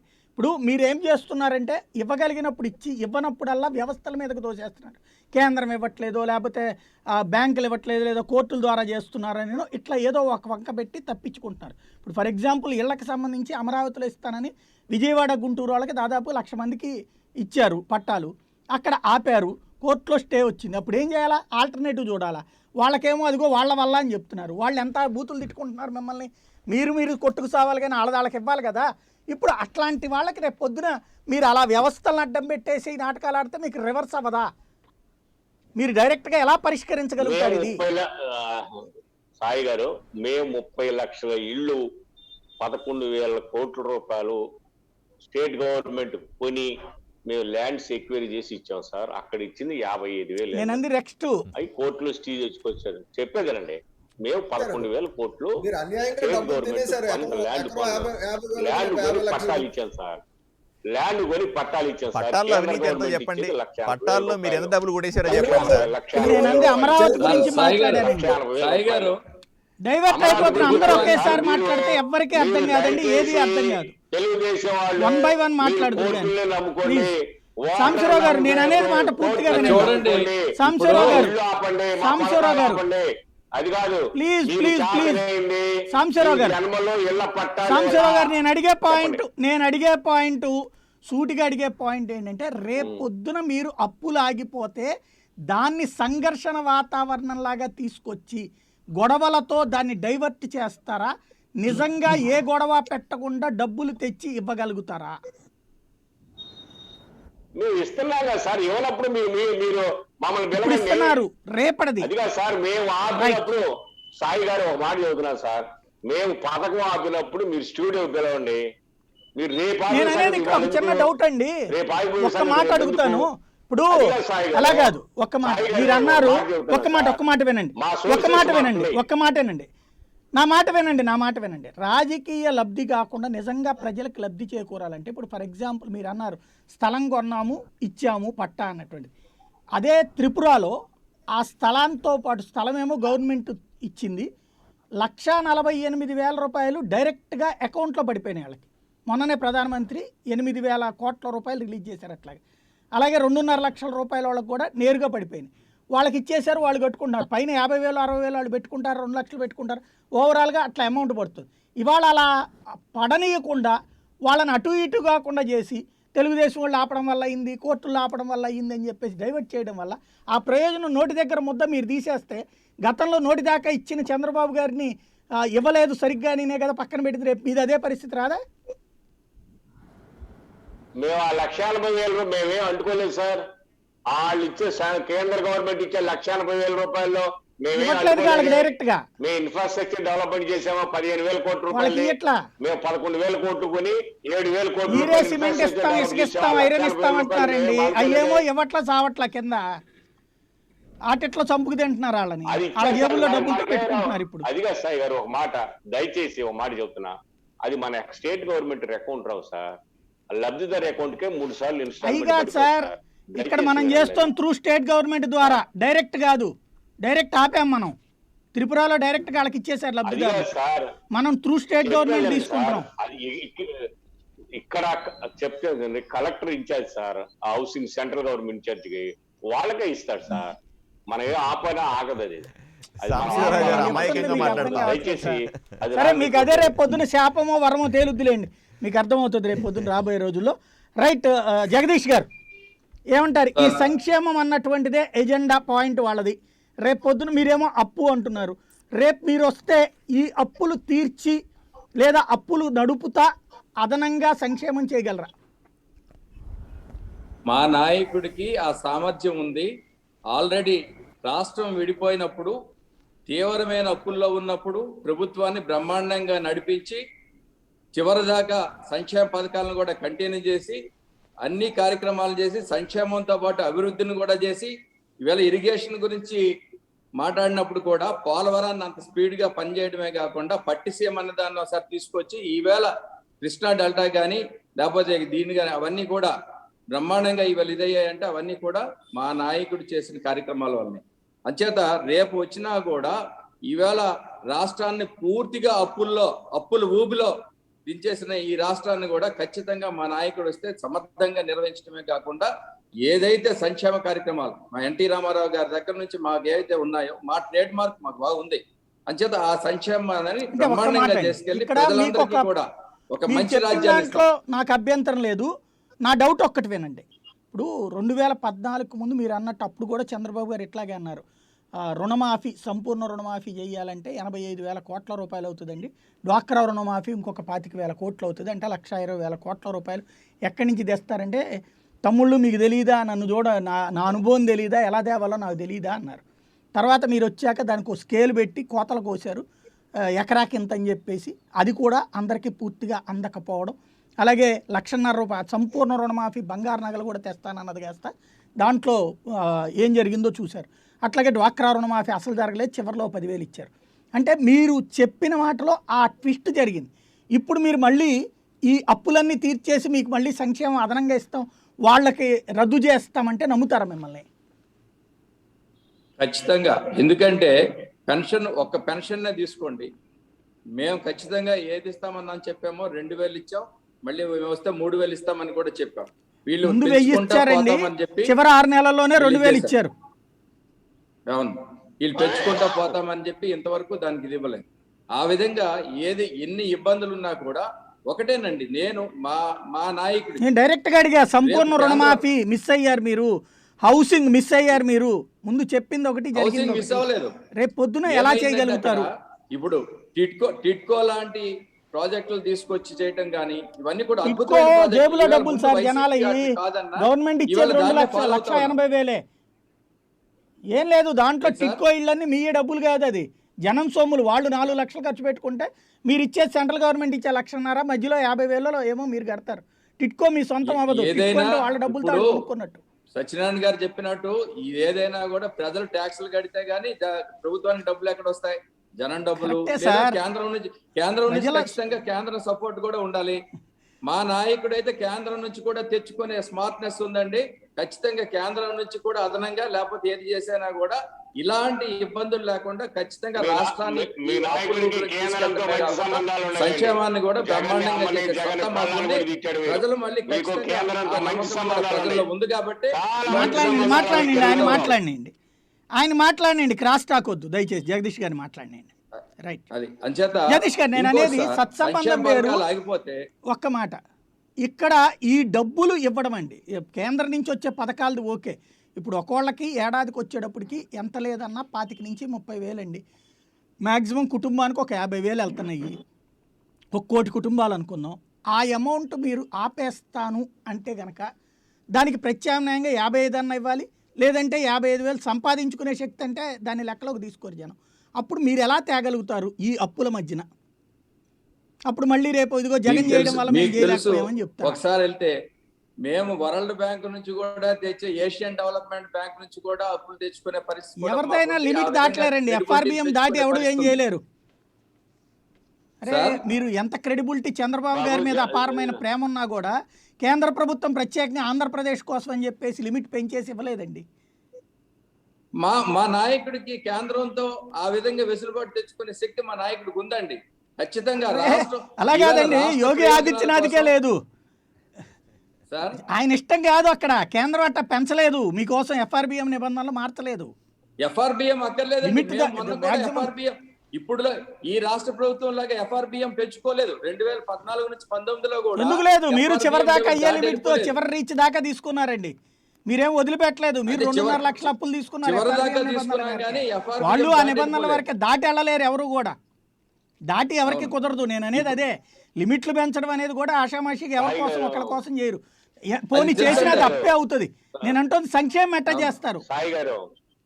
సంక్షేమం మేము చేసి చూపించాం కదా 2014-19లో ఎక్కడ అవ్వలేదు కదా. మీరు చెప్పిన రైతు రుణమాఫీ అవ్వలేదు, సంపూర్ణ రుణమాఫీ అవ్వలేదు, డ్వాక్రా రుణమాఫీ అవ్వలేదు. ఎక్కడ చేసి చూపించాం? ఖచ్చితంగా 1,50,000 పూర్తి చేయలేదు వరకు కూడా రైతు రుణమాఫీ చేసాం.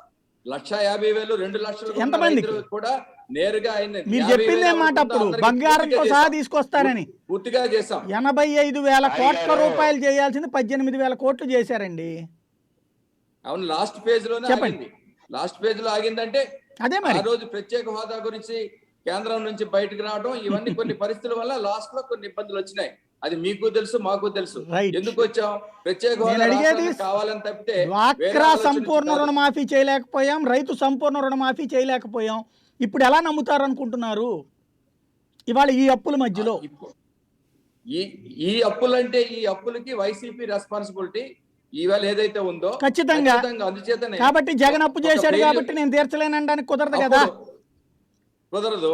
అప్పుడు ఏంటంటే చంద్రబాబు నాయుడు అయితేనే మళ్ళీ బాగా చేయగలుగుతాడని ప్రజలు ఆలోచిస్తా ఉన్నారు. ఖచ్చితంగా ఆ మాట ఎలా అంటున్నా, అంతకుముందు చేయలేదు కదా. చేయగలుగుతాం, చేస్తాం సార్. అంతకుముందు చేయలేనప్పుడు ఇప్పుడు చేస్తారని ఎట్లా నమ్ముతారని? అప్పుడు చేయలేనప్పుడు అంటే రాష్ట్ర విభజన జరిగిన తర్వాత జరిగిన కొన్ని సమస్యలు ఇవన్నీ కూడా జెస్టేషన్ ప్రాబ్లమ్స్ ఇవన్నీ అంతకంటే ఎక్కువ ఉన్నాయి కదా. అంతవరకు చేయగలిగొచ్చాం. రాష్ట్రం విడిపోయితే అంతకంటే దారుణమైన సమస్య ఉందని మీరే ఒప్పుకుంటారు కదా. ఇప్పటికి కూడా రాదు కదా, ఇప్పటికీ రాదు, రేపు కూడా రాదు. ఎట్లా చేస్తారు? ఆయన ఫెయిల్యూరు, అంతకుముందు బాబు గారు సక్సెస్, ఈయన ఫెయిల్యూరు. వాళ్ళు 5 ఏళ్లలో ఎందుకు అడగలేకపోయాం, ఎందుకు తెచ్చుకోలేకపోయాం? అప్పుడు ఎందుకు తెచ్చుకోలేదు? మేము ఫైట్ చేసాం, ఫైట్ చేస్తే కొంత వచ్చింది. ఇప్పుడు జగన్మోహన్ రెడ్డి మళ్ళీ రేపు కూడా కర్రొచ్చుకు తిరగాల్సిందే. ప్రయోజనం ఖచ్చితంగా అడుగుతాం సార్. మేము ఏదైతే తెలంగాణ అడుగుతారు, తేవలేరు కదండి. మాకు జగన్మోహన్ రెడ్డి గారు లాంటి లాలూచీలు లేవు, కేసీఆర్ తో లాలూచీలు లేవు. కేసీఆర్ వైసీపీ మరి మీరు 5 ఏళ్లలో లాలూచీ పడి తేలేకపోయారా? అంచేతాలు ఏం అడగరు. హైదరాబాద్ లో ఆస్తులు ఉన్నాయి, పోతాయి. అంచేత 5 ఏళ్లలో మీరు లాలూచీ పడి వదిలేసి వచ్చారా అంట సార్? రైట్, కానీ 5 ఏళ్లలో మీరు లాలూచీ పడి వదిలేశారు. 2.5 ఏళ్లలో తేలేదు. మీరు 5 ఏళ్లలో తేలేకపోవడానికి లాలూచీ కాదు. లాలూచీ కాదు సార్. కేంద్రం నుంచి మేము ప్రజలిచ్చాం, వచ్చింది, కొంత రాలేదు. మేము కంప్లీట్ చేయలేకపోతే లాస్ట్ 1 year లో మాకు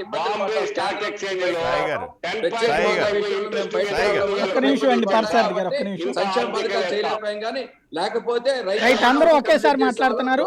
కంప్లీట్ చేసేవాళ్ళం. బ్రహ్మాండమైన సంక్షేమం ఇచ్చారు మా నాయకుడు, Right. అందులో సందేహం లేదు. ఇవాళ Right. వైసీపీ కాదని Right. పోలవరం ప్రాజెక్టు గాని, పట్టిసీమ గాని, ఇవాళ టిట్కో హౌసెస్ Right. ఏవైనా కూడా మళ్ళీ మావే కంటిన్యూ చేస్తా ఉన్నారు. రైట్ ఫైనల్గా ఒక్క నిమిషం పార్థసారథి గారు, టైం పరిమితంగా ఉంది. శ్రీనివాస్ గారు, దుగ్గరాజు శ్రీనివాస్ గారు ఏమంటారు? ఈ మొత్తం సంక్షేమానికి సంబంధించి ఒక స్పష్టత ఇవ్వకుండా ప్రజల్లోకి వెళ్తే పరిష్కారం ఉంటుందా? సంక్షేమ విషయంలో జాగ్రత్తగా ఉండాల్సిన అవసరం ఉంది అని జార్ఖండ్ ముఖ్యమంత్రి హేమంత్ సోరెన్ ఈ మధ్యన చెప్పారండి. లాస్ట్ ఇయర్ మేము సంక్షేమం పేరుతో అవసరం లేని పథకాలు చేపట్టి రాష్ట్రం దెబ్బతింటోంది, అందుకని మేము సమీక్షించి ప్రజలకు నిజంగా ఏది అవసరమో ఆ సంక్షేమ పథకాలు మాత్రమే ఉంచుతాను, మిగతా తొలగిస్తాను అని హేమంత్ సోరెన్ చెప్పారండి. సో ఆయన గమనించింది కూడా ఉచితంగా, అంటే సంక్షేమం అంటే ఉచితంగా డబ్బులు ఇవ్వటం కాదు, ఆ డబ్బుల్ని పెట్టుబడిగా ప్రజలు శ్రీనివాస్ గారు పెట్టాలి. ఒక మాట వినండి. ఒక మధ్య తరగతి ధనిక వర్గము లేకపోతే కనుక మేధావులు వీళ్ళందరిది ఒక యాంగిల్ ఉంటుంది, డబ్బు తీసుకునే వాళ్ళ యాంగిల్ ఒకటి ఉంటుంది. వాళ్ళు మా దావను మేము సంపాదించుకుంటామని ఎవ్వడూ అండవు. 500 రూపాయలు ఇచ్చినా కూడా తీసుకోవడానికి బారులు తీరినే ఉంటారు. వాళ్ళకి మీకు ఏ డబ్బులు ఇయ్యము, మీరు సంపాదించుకునేదంతా మా పేరే చెప్పుకోండి అంటే ఎవరన్నా ఒప్పుకుంటారా? మారిపోద్దా రాజకీయం? ఒప్పుకోరు. మీరు చెప్పేదాని ప్రకారం ఏంటి పరిష్కారం? అలాంటి మధ్య తరగతి వాళ్ళు, ఇతర వర్గాలకు చెందిన వారు సంక్షేమ కార్యక్రమాల గురించి ఇలా మాట్లాడితే మీరు చెప్పే వాదన సరిపోతుంది. కానీ హేమంత్ సోరెన్ అతను ట్రైబల్ లీడర్. సో ట్రైబల్ వర్గాలకు చెప్తారండి, అక్కడ వేరు ఇక్కడ వేరు. అక్కడ కూడా ఇంత దారుణంగా డబ్బులు పంపిణీ ఎవరు చేయలే. ఆయన చేసి నేను తప్పు చేశానంటున్నాడు ప్రారంభంలో చేసి, ఇప్పుడు నేను తప్పు చేశాను, కరెక్టే, ఇది కాదు సంక్షేమం అంటున్నాడు. సంక్షేమం అంటే కరెక్టేనండి. హేమంత్ సోరెన్ అట్ట అన్నాడని ఆంధ్రప్రదేశ్లో ఉన్న పబ్లిక్ మాకు డబ్బులు వదిలేయండి వేరే నాయకుడు కావాలంటారా? అందరూ. కానీ ఇంతకన్నా రేపు ఎక్కువ ఇస్తామంటే అడిపోతారు. రేపు ఇప్పుడు నేను 5,000 పెన్షన్ ఇస్తాను, ఆయన నేను అంటోంది ఒక్క మాట సార్. తమిళనాడులో ఆయన అమ్మ క్యాంటీన్ పెడితే ఈయన అమ్మ క్యాంటీన్కి ఇంకొక కూర ఎక్కువ పెడుతున్నాడు. లేకపోతే కనుక మనకి దక్షిణాదిలో ఉన్నటువంటిది తెలుసు మీకు ఎట్లా ఉంటుంది అనేది. ఓసారి పెట్టింది తీయడానికి ఆరోగ్యశ్రీ తీయడం ఏమో చంద్రబాబు గారు వల్లగాల, ఫీజు రియంబర్స్మెంట్ తీయడం ఏమో వల్లగాల. ఇంకో రూపాయి ఎక్కువ వేయాల్సి వచ్చింది, ఇంకో 4 సంవత్సరాలకు ఎక్కువ వేయాల్సి వచ్చింది. మన దగ్గర ఒకసారి బిగిన్ అయిన తర్వాత ఇంకో 4 ఎక్కువ వేయాల్సిందే కానీ తగ్గదు. ఎలా దీనికి పరిష్కారం? రాజకీయ పరంగా ఏ కాన్సెప్ట్తో వెళ్తే ఒప్పుకుంటారు? సంక్షేమానికి కొత్త నిర్వచనం కావాలి సార్. సంక్షేమం అంటే ఇది కాదు. సంక్షేమం అంటే కరెక్టే సార్. నేను అంటోంది మీ అభిప్రాయం ఓకే, మీ అభిప్రాయమైనా నా అభిప్రాయమైనా సంక్షేమం పొందని మనందరి అభిప్రాయం ఒకటిగా ఉంటుంది. రాజకీయంగా ఇది ఇవాళ ప్రతిపక్షాలు ప్రజల్ని కన్విన్స్ చేయగలవా? వితౌట్ ఆ పథకాలు మీరు అందరినీ బాగు చేస్తానని కన్విన్స్ చేయగలవా? దానికోసం నేను చెప్తున్నాను సార్ మార్గం. సంక్షేమం అంటే ఇది కాదు అని కొత్త వాదంతో రాగలగాలి కొత్త పార్టీలు, మిగతా పార్టీలు. సంక్షేమం అంటే అవినీతి లేని ప్రభుత్వ యంత్రాంగం ఇస్తాం, పోలీసు వ్యవస్థ వేధింపులు ఉండవు, అన్నీ మీకు దక్కాల్సిన సజావుగా దక్కుతాయని నిదానంతో వెళ్ళగలిగితే, రాజ్యాంగం ఇచ్చినటువంటి విద్య, ఆరోగ్యం మేము మీకు అన్ని రకాలుగా అన్ని స్థాయిలో ఉచితంగా ఇస్తాం, మిగతా వాటికి మేము ఉపాధి చూపిస్తాం, డబ్బులు ఇవ్వం, ఉపాధి చూపిస్తాం. ఇది నిజమైన సంక్షేమం. వీళ్ళు గట్టిగా నమ్మాలి, రాజకీయ పార్టీలు నమ్మాలి. ఇప్పుడు సంక్షేమం కొత్తగా తీసుకొచ్చినప్పుడు వాళ్ళు ఏం నమ్మారో ఏం లేదో మనకు తెలియదు, కానీ నమ్మించగలిగారు ప్రజల్ని. ఇప్పుడు ఆ రోజు విధంగా ప్రజలు వింటారా లేదా నవరత్నాలు ప్రకటనప్పుడు తెలియదు, కానీ ప్రజలు నమ్మారు. సో ఒక నిజాయితీగా ఈయన మనకు సంక్షేమం ఇస్తాడని అనుకున్నారు. అది కాదురా సంక్షేమం, ఇది సంక్షేమం అని చెప్పగలిగితే నమ్ముతారేమో ప్రజలు. ప్రత్యామ్నాయ ప్రణాళిక కావాలి. కావాలి ప్రత్యామ్నాయ ప్రణాళిక. మిగతా రాష్ట్రాల్లో తీసుకునే సార్ సాంబశివరావు గారు ఏదో చెప్తున్నారు వినండి ఒకసారి. అనేటువంటి కొత్త నమూనాతో వెళ్ళగలిగితే ఒక్క నిమిషం శ్రీనివాస్ గారు, సాంబశివరావు గారు ఏదో చెప్తున్నారు, ఒక్క నిమిషం. దయచేసి మీ విధానాన్ని, మీ ఐడియాలజీని మార్చుకోండి. మీరు 2.5 లక్షలు డ్రా చేసి 1,00,000 రూపాయలు పెన్షన్ కావాలని గొడవ చేస్తున్నారు. మీకు 65 ఏళ్ళు అయిన తర్వాత పెన్షన్ కావాలా? మీకు మటుకి అన్ని గవర్నమెంట్ సౌకర్యాలు కావాలి. జాబులో ఉన్నప్పుడు 60 ఏళ్ళు 2.5 లక్షలు డ్రా చేశారు. మీకు పెన్షన్ 1,25,000 కావాలి. వాడికి 15,000 ఇస్తే పెన్షన్ కాదంటారు. ఏంటండి మీ విధానం? మీరు మానుకోండి పెన్షన్, మీ పెన్షన్ మానుకోండి. మీరు 60 ఏళ్ళు జాబ్ చేశారు కదా, జాబ్ చేసినప్పుడు 2.5 లక్షలు డ్రా చేశారు కదా, మరి రిటైర్ అయిన తర్వాత డబ్బులు దేనికి? రిటైర్ అయిన తర్వాత డబ్బులు దేనికండి? ఇలాంటి ప్రొఫెషనల్ ఐడియాలజీ ఈ దేశంలో పేద ప్రజలు ఒప్పుకోవట్లా. మీలాంటి ఐడియాలజీని పేద ప్రజలు ఒప్పుకోవట్లా. మీకు మటుకి పెన్షన్ రిటైర్ అయిన తర్వాత ముఖ్యమంత్రి పనిచేశాడు. ప్రభుత్వ ఉద్యోగులకు ఇచ్చే పెన్షన్ పేదలకు ఇచ్చే పెన్షన్ కలిపి చూడడం సరైంది కానే కాదు. ఉద్యోగులకు ఇచ్చే పెన్షన్ వేరే, పేద ప్రజలకు ఇచ్చే పెన్షన్ వేరే. దాన్ని దీన్ని ఒకటిగా ఎలా చూస్తారు సాంబశివరావు? అంటే ప్రభుత్వ ఉద్యోగులకి పెన్షన్ అక్కర్లేదా? ఇంకా పేదవాళ్ళకి పెన్షన్ వేరే, వీళ్ళకున్న పెన్షన్ వేరే. ఇది కావాలి, అది కావాలి, ఇది కాదని అది వద్దంటారా? ఏమైనా సంబంధం మాట్లాడుతున్నారా? అవగాహన ఉండి మాట్లాడుతున్నారా? దేని గురించి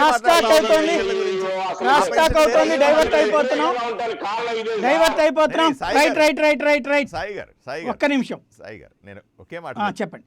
సాయి గారు, ఇప్పుడు వైఎస్ఆర్సీపీ నాయకులు చెప్తున్నదంతా కూడా పచ్చి అబద్ధాలని ప్రజలకు అర్థమైంది. అర్థమయ్యేలాగా చెప్పాల్సిన అవసరం కూడా ఉంది. వీళ్ళు చేసే సంక్షేమం నిజమైన సంక్షేమం కాదు, వీళ్ళ అవినీతి కోసం నిజమైన సంక్షేమం. మీరు పక్కదోవ పడుతోంది ఏంటంటే నిజమైన సంక్షేమం ఇది కాదు అని మీరు జనాల్ని నమ్మించగలరా? 100% నమ్మించగలరు. ఈ రోజు రాష్ట్ర ప్రభుత్వం చేస్తున్న అలా నమ్మిస్తే ఇప్పుడు ఎట్టుంటారా? మీరు అలా నమ్మించగలిగితే మీరు ఇలా ఉంటారా? 1% ఎత్తుకోవాల్సిన పరిస్థితి వస్తా.